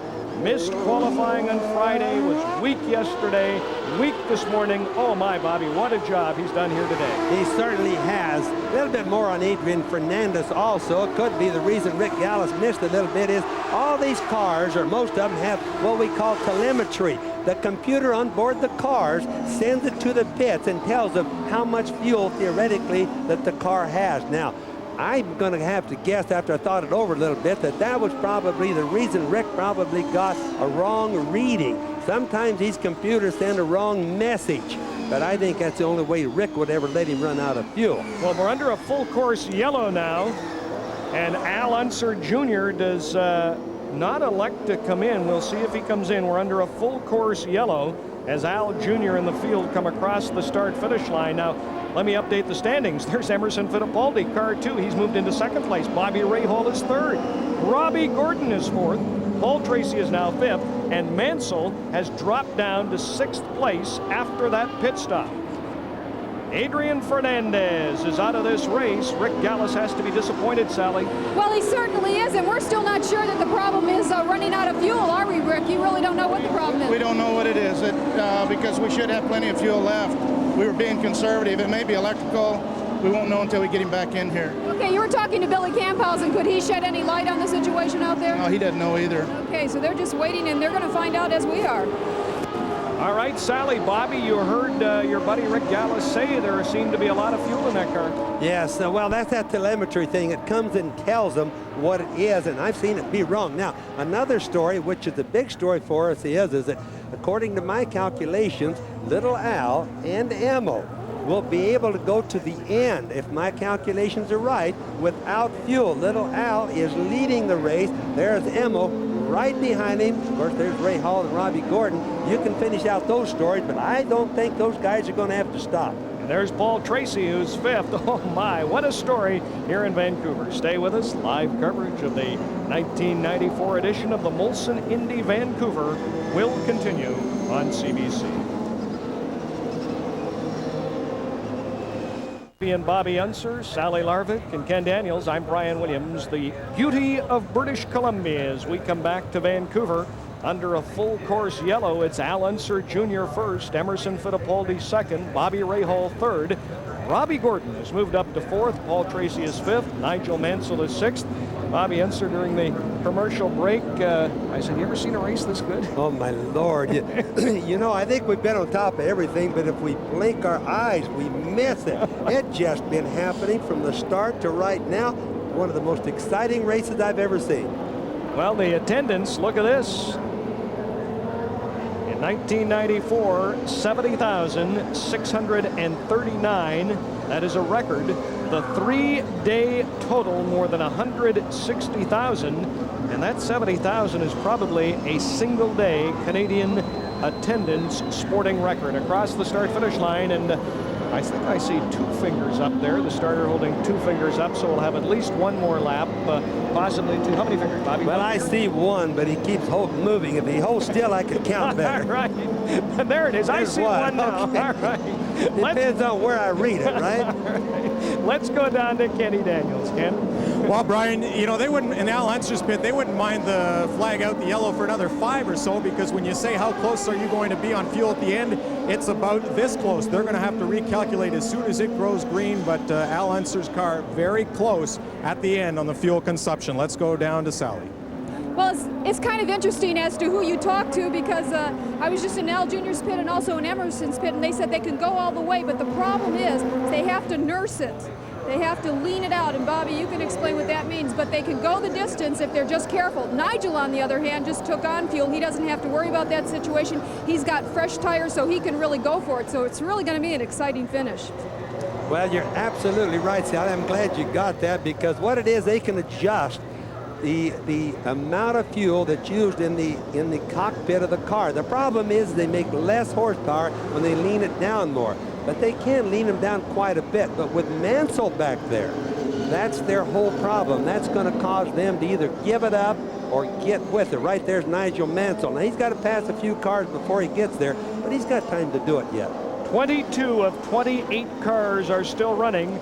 Out of the race, Raul Boisel, Jacques Villeneuve, Willie T. Ribbs, Stefan Johansson, Buddy Ligier, and Alessandro Zampedre. The next time by the start-finish areas, we round out the top 10. The green flag should be out here in Vancouver. There it is, the racing again. So it's Al Unser Jr., followed by Emerson Fittipaldi. Robbie Gordon goes by Bobby Rahal. What a pass! On the outside, now we haven't seen a pass in turn one on the outside yet. Oh my, there's Fittipaldi. Gordon is now third. Rahal is fourth. Mario is not a factor. Car 6, he is well down. But look at this, driving 2 and 3 abreast. A wild day here in Vancouver. And you can't do that. There's no way. That's Bobby Rahal. Really hurt him. He got into the turn too deep. He used good judgment, but that's a penalty. You can't cut across and make a gain. But now, Bobby, what will the penalty be? Because Rahal was running fourth. Well, he laid back and didn't continue out across the track. We'll have to see. Wally doesn't always give the same penalty all the time. That's Wally Dallenbach. Wally Dallenbach. So let's see. It could be a stop and go penalty, but he did create his own penalty by laying back. Robbie Gordon has passed Emerson Fittipaldi.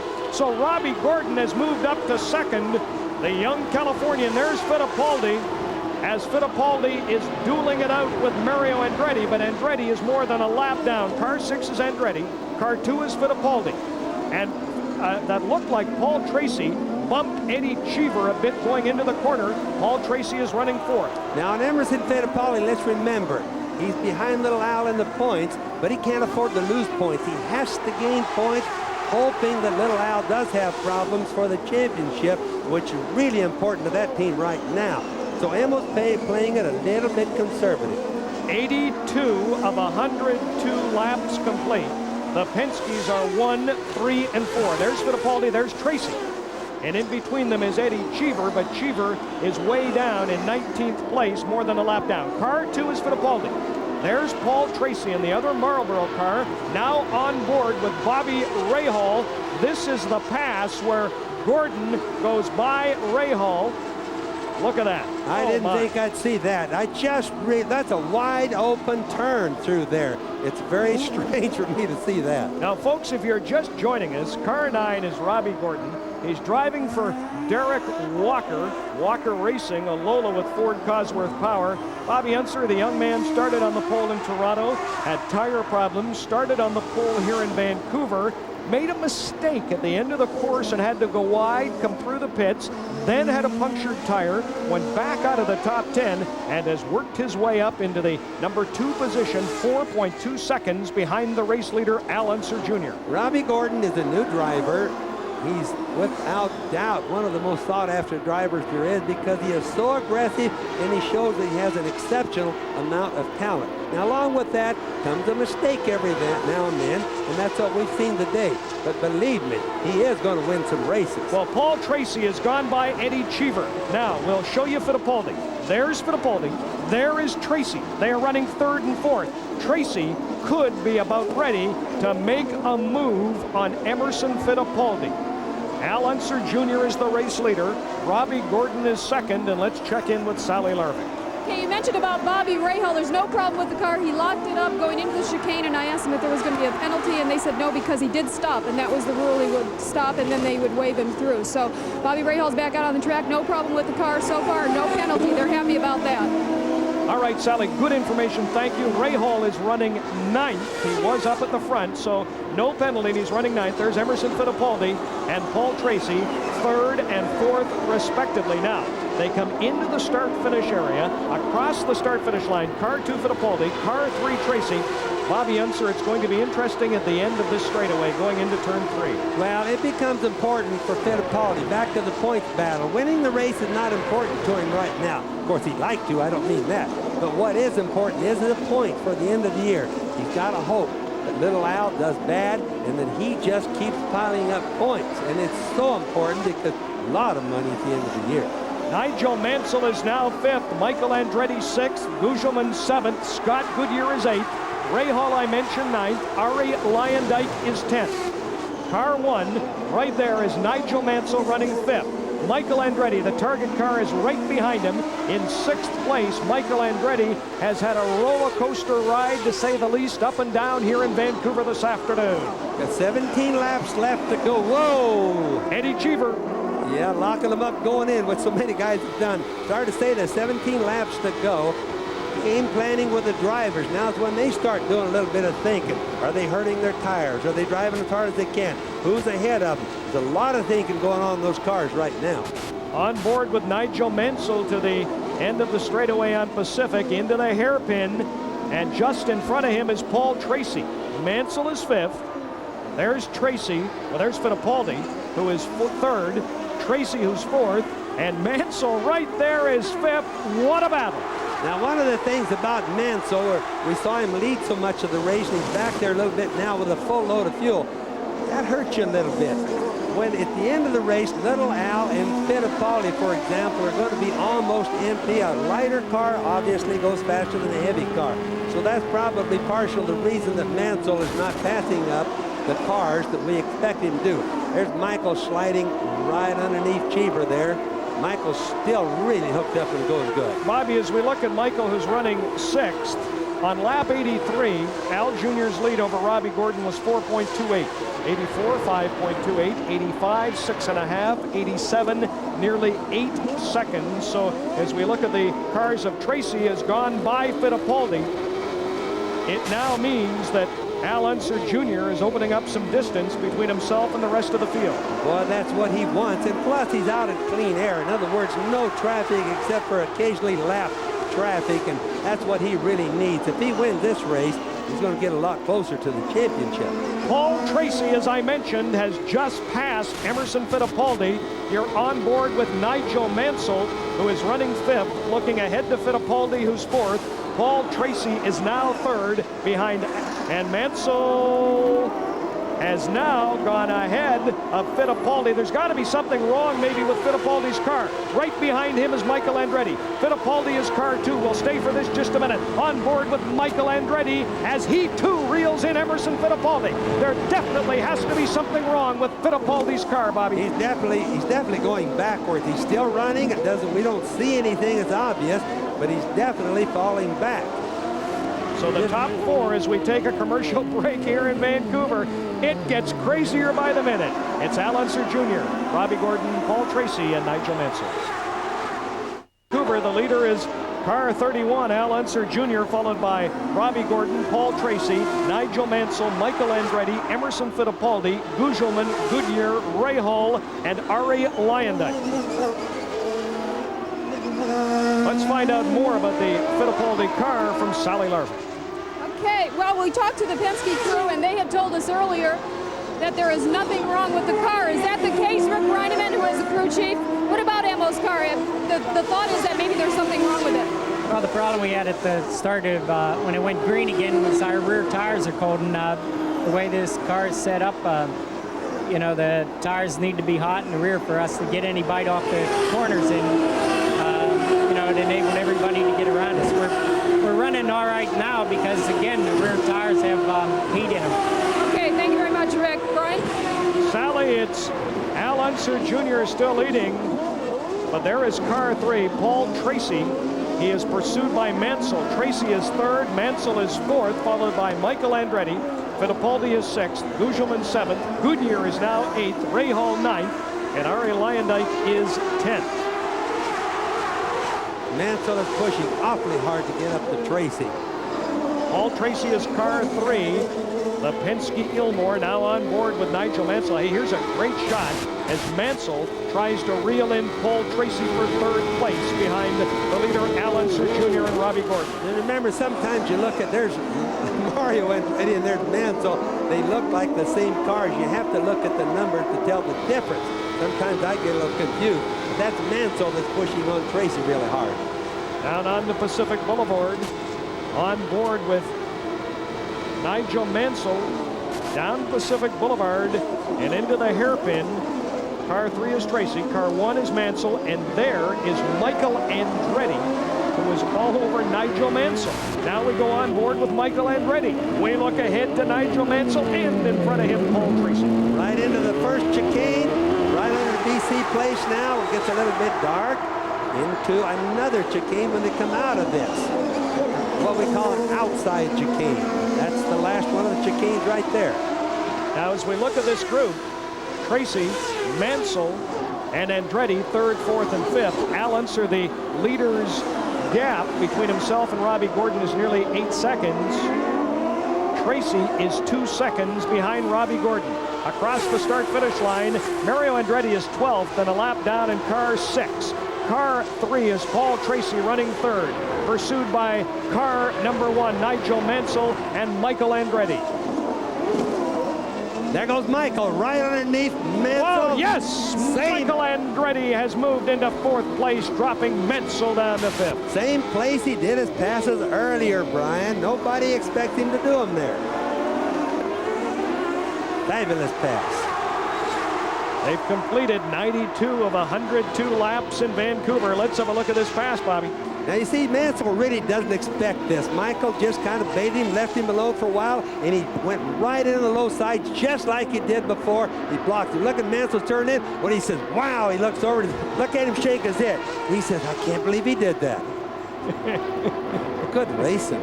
Good racing indeed. The leader is car 31, Al Unser Jr., now with an 8.3 second lead over Robbie Gordon. We'll wait for the number 2 car, Robbie Gordon. There it is. It's a long time. Car 9 is Gordon, who's running 2nd, followed by Paul Tracy and Michael Andretti. There's Tracy. Look at Michael Andretti all over Paul Tracy. Michael's really been aggressive today. I still think that he has the best handling race car. He just had a little bit of luck go along with it, or bad luck go along with it, like that flat tire he had, you know. Michael Andretti will move back to Newman Haas next year. When Nigel Mansell goes back to Formula One, a lot of speculation that Paul Tracy will join Michael at Newman Haas. There's Robbie Gordon, there's Tracy, there's Michael, and there's Mansell. Very, very close for 2nd, 3rd, 4th, and 5th. There went Tracy around. He got bumped. He absolutely was held up by Michael. Got a bump in the back.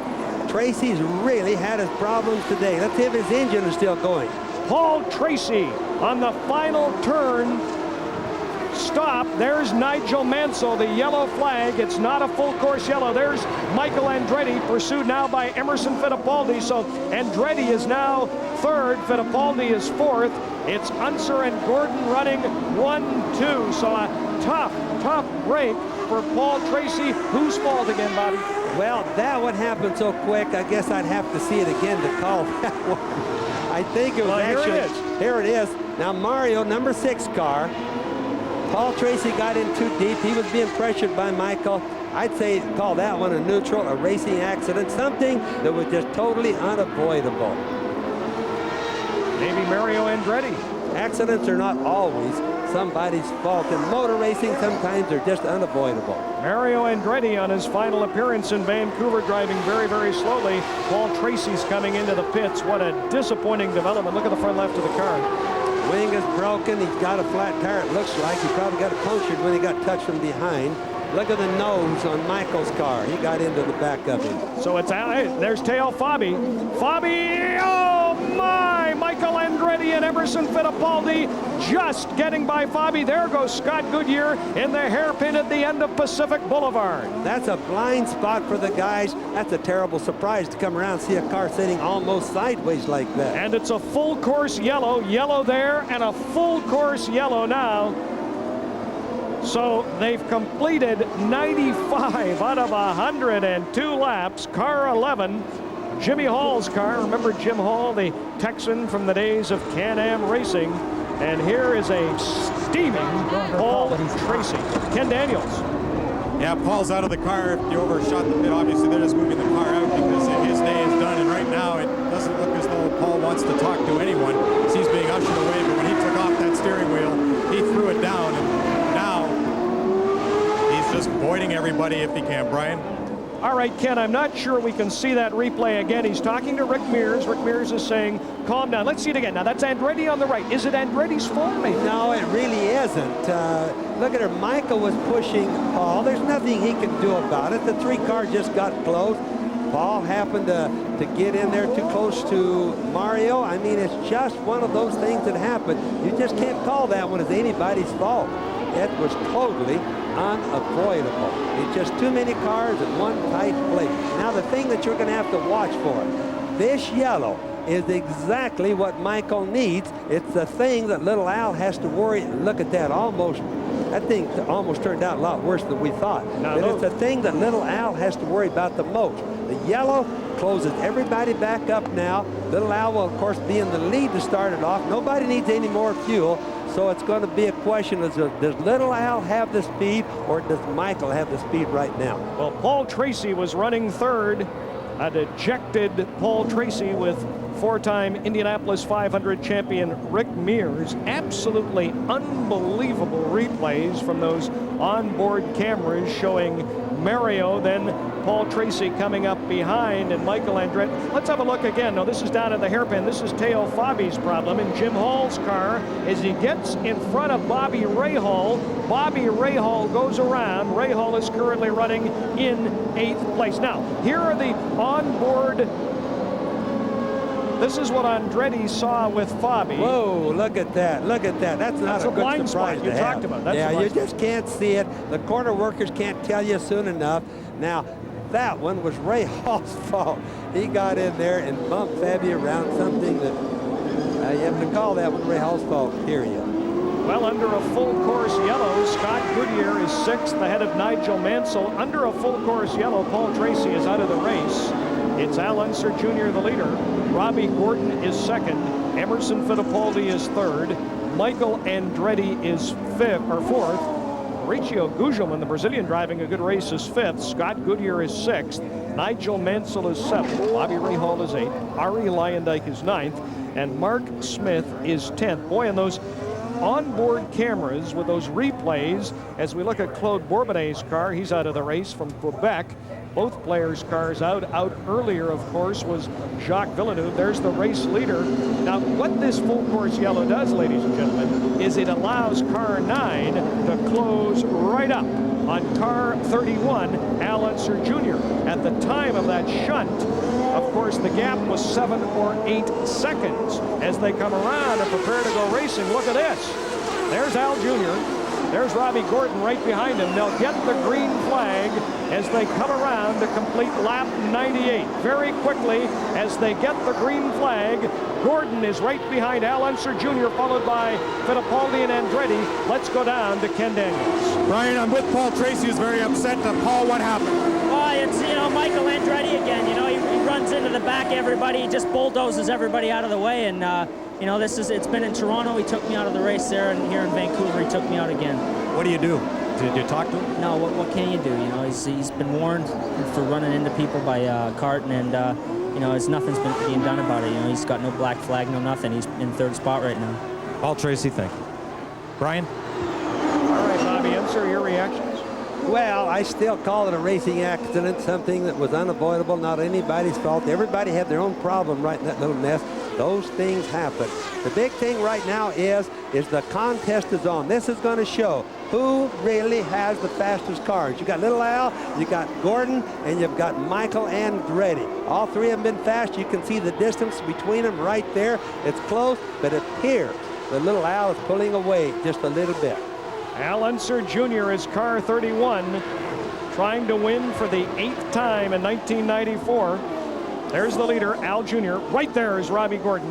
Mario is not a factor, and there is Michael Andretti, who's running 3rd. Sally Larvik? And there's a problem with Robbie Gordon's car, a gearbox problem, Derek. Well, it's a little bit difficult getting into 3rd gear occasionally, and of course you only need a little bit of a hesitation on these corners. The guy gets a run at you, and that's about the only way to pass. So with Michael closing in on us, obviously we're concerned. Yeah, and that was the same gear that broke yesterday during qualifying. Well, it was in the gearbox. It wasn't exactly the same problem. Okay, so he's keeping cool, but I'll bet he's just tied up in knots inside, Brian. Indeed, with 3 laps to go, you saw Michael Andretti. There's Michael, he's third, and right behind him is Emerson Fittipaldi. Scott Goodyear is now 5th. There's Michael Andretti. There's Emerson Fittipaldi. They are running 3rd and 4th respectively, and there is Scott Goodyear 5th. I've been watching Michael's car, and he's having a push. Now here's at the end of the long straightaway, or excuse me, not there, but there's the hairpin turn at the end of the long straightaway. Well, you watch Michael when he comes out of there, he's pushing really bad, meaning his front end doesn't turn. That's going to prevent him from going up and really being aggressive, trying to get second place out of this thing. Al Unser Jr., who did not even attempt to qualify on Friday, had bad food poisoning, ate some, what do you say, seafood in Phoenix? Seafood in Phoenix he's got, and you know, he's really been smart today because he paced himself. He doesn't have the strength. He told me this morning he's probably 80% is all, and he went slow or easy at the start. There's a white flag, 1 to go, and he went slow through the whole race. He comes on strong at the end. So that's really showing that the driver's got some setting. Of course, you should never eat seafood in Phoenix. Al Unser Jr. about to win his 8th race of the year. This is race 13. There's Robbie Gordon, who's 2nd. And Gordon, just to be 2nd, is an amazing accomplishment because he started on the pole as he did in Toronto, but had all kinds of troubles, overshot the final turn, had to come through the pits, had a flat tire, and has worked his way back up for Derek Walker. Al Unser Jr. about to take the checkered flag for the 3rd time in Vancouver. This is the 5th year for the Molson Indy Vancouver, and this will break the tie because Michael Andretti has won twice, and Al Unser Jr. has won twice as well. Al Unser Jr. wins in Vancouver. It's official for the 3rd time. Robbie Gordon comes across 2nd. Michael Andretti should be 3rd. And look at this, Nigel Mansell and Emerson Fittipaldi in a crash. They were running 4th and 5th, respectively. Michael Andretti has crossed 3rd. Scott Goodyear will be 4th as both Emerson Fittipaldi and Nigel Mansell are out of this race. Oh my, on the final turn before the start-finish area, you saw him fire the steering wheel across. There's 2 guys that are right now very mad at each other, and they are the 2 of the best of friends. So it shows you how much pressure there is in racing. Now, I don't know whose fault it was yet, but I'll guarantee you, each one thinks it was the other's fault. They are disgusted. Here it is. Let's have a look on board with Mansell.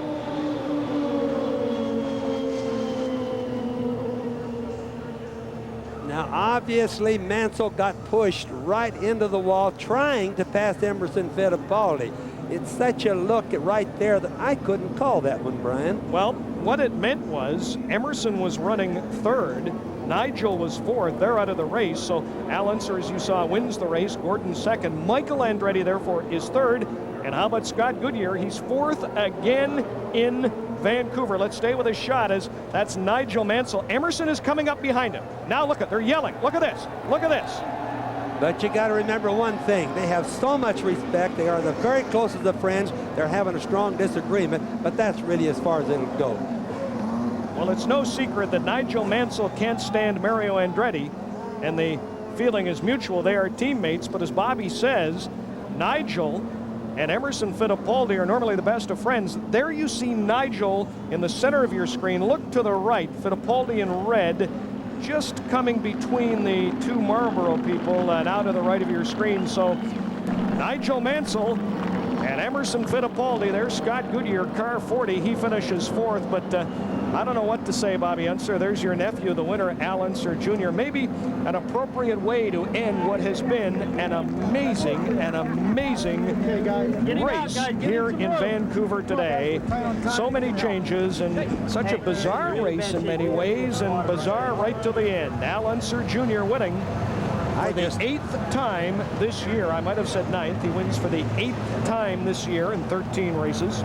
He's now won 3 in a row, too. I just don't ever remember seeing a race with so many happenings, and it's from the start through the middle and to the end. And every time that we think we get it figured out, something else happens.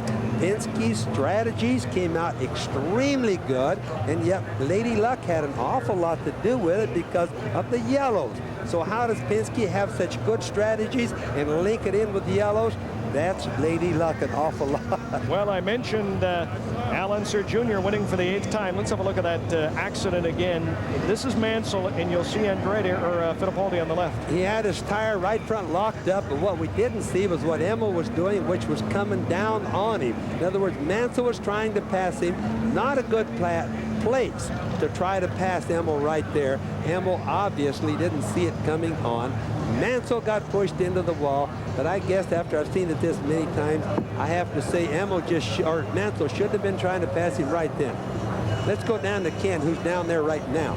Well, I'm here with Little Al, Bobby. Little Al, how do you feel? First of all, the wind's great, but overall, you must feel pretty weak right about now. Yeah, well, we're pretty sore inside, but winning makes you feel a lot better. So it sure did make for the weekend really good, and I just want to thank the whole Marlboro team, Penske. They did a great job, and we were just hanging in there, and Roger sure did call the race perfect. He called us in. We needed track position, and we had a short stop on that first stop, and the guys did an awesome job all day long. I want to thank them. Bobby mentioned how important pacing was today for yourself. Yeah, well, we definitely paced ourselves all day, and it worked. I kept my fluids in me and really concentrated on that because that's really what made me weak. So kept a lot of fluids in us, and the Marlboro team came home first. Al Unser Jr., winner in Vancouver. What else is new, Sally?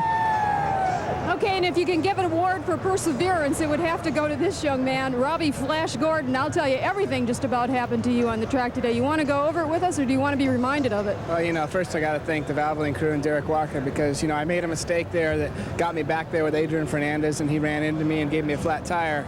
That was my fault for making the mistake and getting back there. I got to give credit to Derek for making the right calls and calling me in the pits at the right time to get back up on the lead lap again and put ourselves in the position to race Al at the end.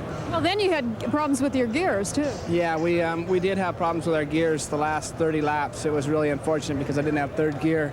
And I think if we would have had third gear, we would have been able to give Al a run for his money. Okay, congratulations, Robbie Gordon. You're not even breaking a sweat. I guess that's what 25 years old does to you. Let's go to Ken Daniels. All right, Sally, I'm with Michael Andretti, who is a third today, another man who's used to winning in Vancouver. From your perspective, how tough a race was this today for you? It was a real tough one. We had a lot of problems. I had 2 flat tires, and I had problems with my rear brakes locking, and I ran into the back a few people because when I got on the brakes, my rears just locked and I went straight into them, and I just feel bad about it, especially what happened with Tracy, and it was definitely not done intentionally. Yeah, Paul Tracy had some pretty harsh words for you. We said, what do you do? Do you talk to him? And he more or less accused you of always being that way and perhaps too aggressive. I know some have said that about Tracy too. Your thoughts on that? Well, I mean, the only way you're going to pass on a track like this is to be aggressive, and I wasn't even trying to pass him at that point. And he has every right to be mad right now, but I'm sure we'll have a talk and work it out. All right, Michael, thank you. Thank you. Michael Andretti. Brian? All right, Ken Daniels, it's Al Unser Jr., followed by Robbie Gordon, Michael Andretti. Scott Goodyear, 4th, ran a strong race here today, Bobby Unser. We've overlooked, I guess, the Brazilian Guchelman, and Parker Johnston's a rookie. Emerson Fittipaldi and Mansell, who were involved in that accident on the final corner, will finish, let's see, 9th and 10th, respectively, as we run down the entire field for you. 28 cars started here today, and Alessandro Zampedri was the first car to go out of the race with that fire that we saw early on. So now the driver's standings, and let's see, we've got 3 races to go. This is race 13 in a 16-race season. Let's hold those stats up for just a minute. Al Unser Jr. now with that big lead over Emerson Fittipaldi. I guess he technically has not wrapped it up, but it's almost impossible because the most you can get is 22 points a race. So Fittipaldi would have to win the next 3 races. He would have to get a point for the pole in each race and a point for the most laps led, and Al Jr. would have to, of course, finish out of the points. So I would say mathematically, Al Unser Jr. has not wrapped it up, but really, I think we can crown him the IndyCar champion for 1994. We'll return to Vancouver. Lots more to come on this Sunday.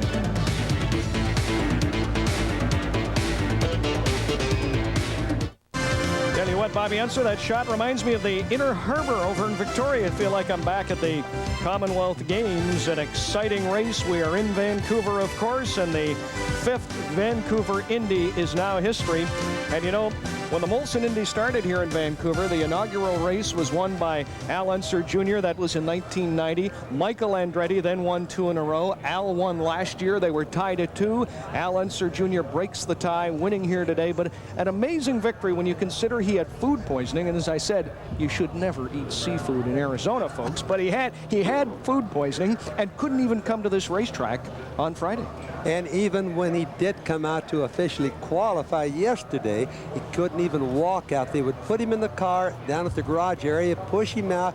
He did a few laps, and then right back in there, they take him out of the car, back to the bed, put the liquid to his veins to him. Now, you and I didn't think he had a chance of winning this race, and I doubt that he did either when the race started. I tell you what, we said at the top of the show, and I said, and so did every other person of this track, you talked to even Roger Penske, they figured the domination would end here in Vancouver because Al Jr. was far back.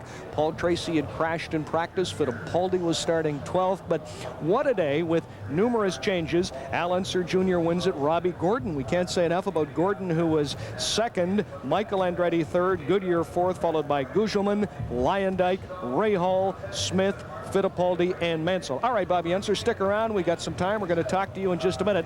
We're just about ready to join the public address announcer, David Kincaid, for the official presentations here in Vancouver. And following those presentations, we'll update the bad blood between Nigel Mansell and Emerson Fittipaldi. Let's go to the public address announcer, David Kincaid. People, gentleman who's done a great job this weekend, Dave Kincaid. Ladies and gentlemen, welcome to Victory Podium, where in a few moments we will meet the 1994 winners of the Molson Indy Vancouver. But first, it's my pleasure to introduce our sponsor to make the official awards presentation. Sure. From Chip Ganassi Racing, from Nazareth, Pennsylvania, welcome back to Vancouver, Michael Andretti.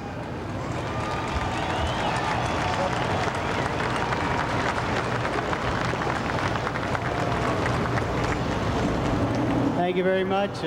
It's great to be back, and it was a great day. Had some problems with Paul, and I want to apologize right now to Paul Tracy for what happened, and it wasn't done intentionally. I was having problems with my brakes, but that's racing. Anyway, I just want to thank everybody for coming. I think it was a good race anyway, pretty exciting, and you know, I want to thank Molson for putting on another great event in Canada. So thanks a lot. Thank you, Michael. And now the 1994 Indy Vancouver second place driver from Derek Walker Racing. From the pole position, he comes home in second place driving the number 9 Valvoline Cummins machine. Please welcome Robbie Gordon.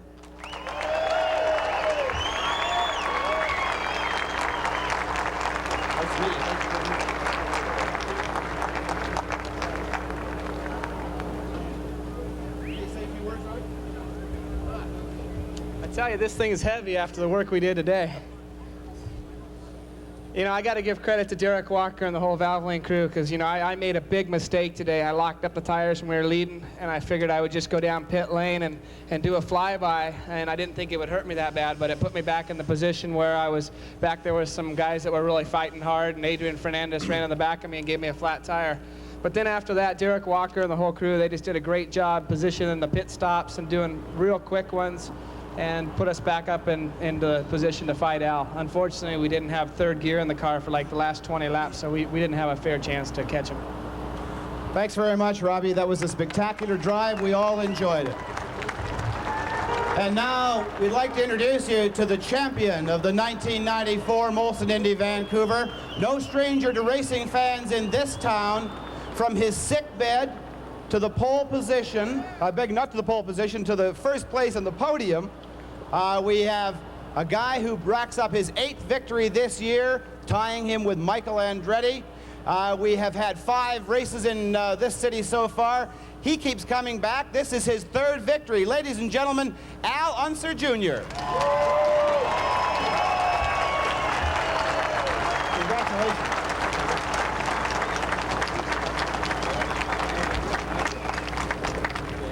I guess the first thing we want to know, Al, is how are you feeling? Well, winning sure does help you feel a lot better, I'll tell you. I just want to thank Marlboro Team Penske. They did a great job. They gave me a beautiful car to drive, and Roger called a beautiful race. It was wonderful. We really didn't have any incidents out there. It was you know, just stay out of trouble and just make good stops, and we'd be there at the end. And you know, thank goodness Robbie lost his gearbox, and everything was good. So. Congratulations, it was a thrilling drive, and three victories out of 5 tries in Vancouver, not bad. Yeah, well, you know, Vancouver's been awfully good to us, and I can tell you from all the IndyCar drivers, we love coming up here. The people have welcomed us with open arms, and ever since the first year, and I just want to thank all the fans for making us feel welcome in Vancouver. Terrific job. Al Unser Jr., ladies and gentlemen, the winner of the 1994 Molson Indy Vancouver. And stay with us. Our live coverage from here in Vancouver will continue. Hey, Bobby, Emerson Fittipaldi steaming, but he'll talk to us next. He's mad at Mansell.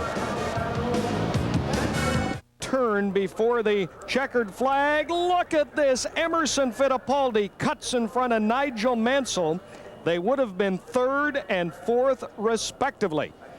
Now, Fittipaldi there was steaming. Mansell wouldn't even speak to him. They are the best of friends, Bobby Unser pointed out, unlike Mansell and Mario Andretti, who really don't get along at all. But these two are good friends, Bobby. Well, they are. In fact, Fittipaldi is the guy that talked Mansell into coming over here, or helped talk him into it. They're very close friends, but nonetheless, I would have to say that that was Mansell's fault, that he was trying to pass where it wasn't capable of being passed, and he just went into Emo. Emo, of course, had to make the turn. Emo can't just disappear, so it pushes him down.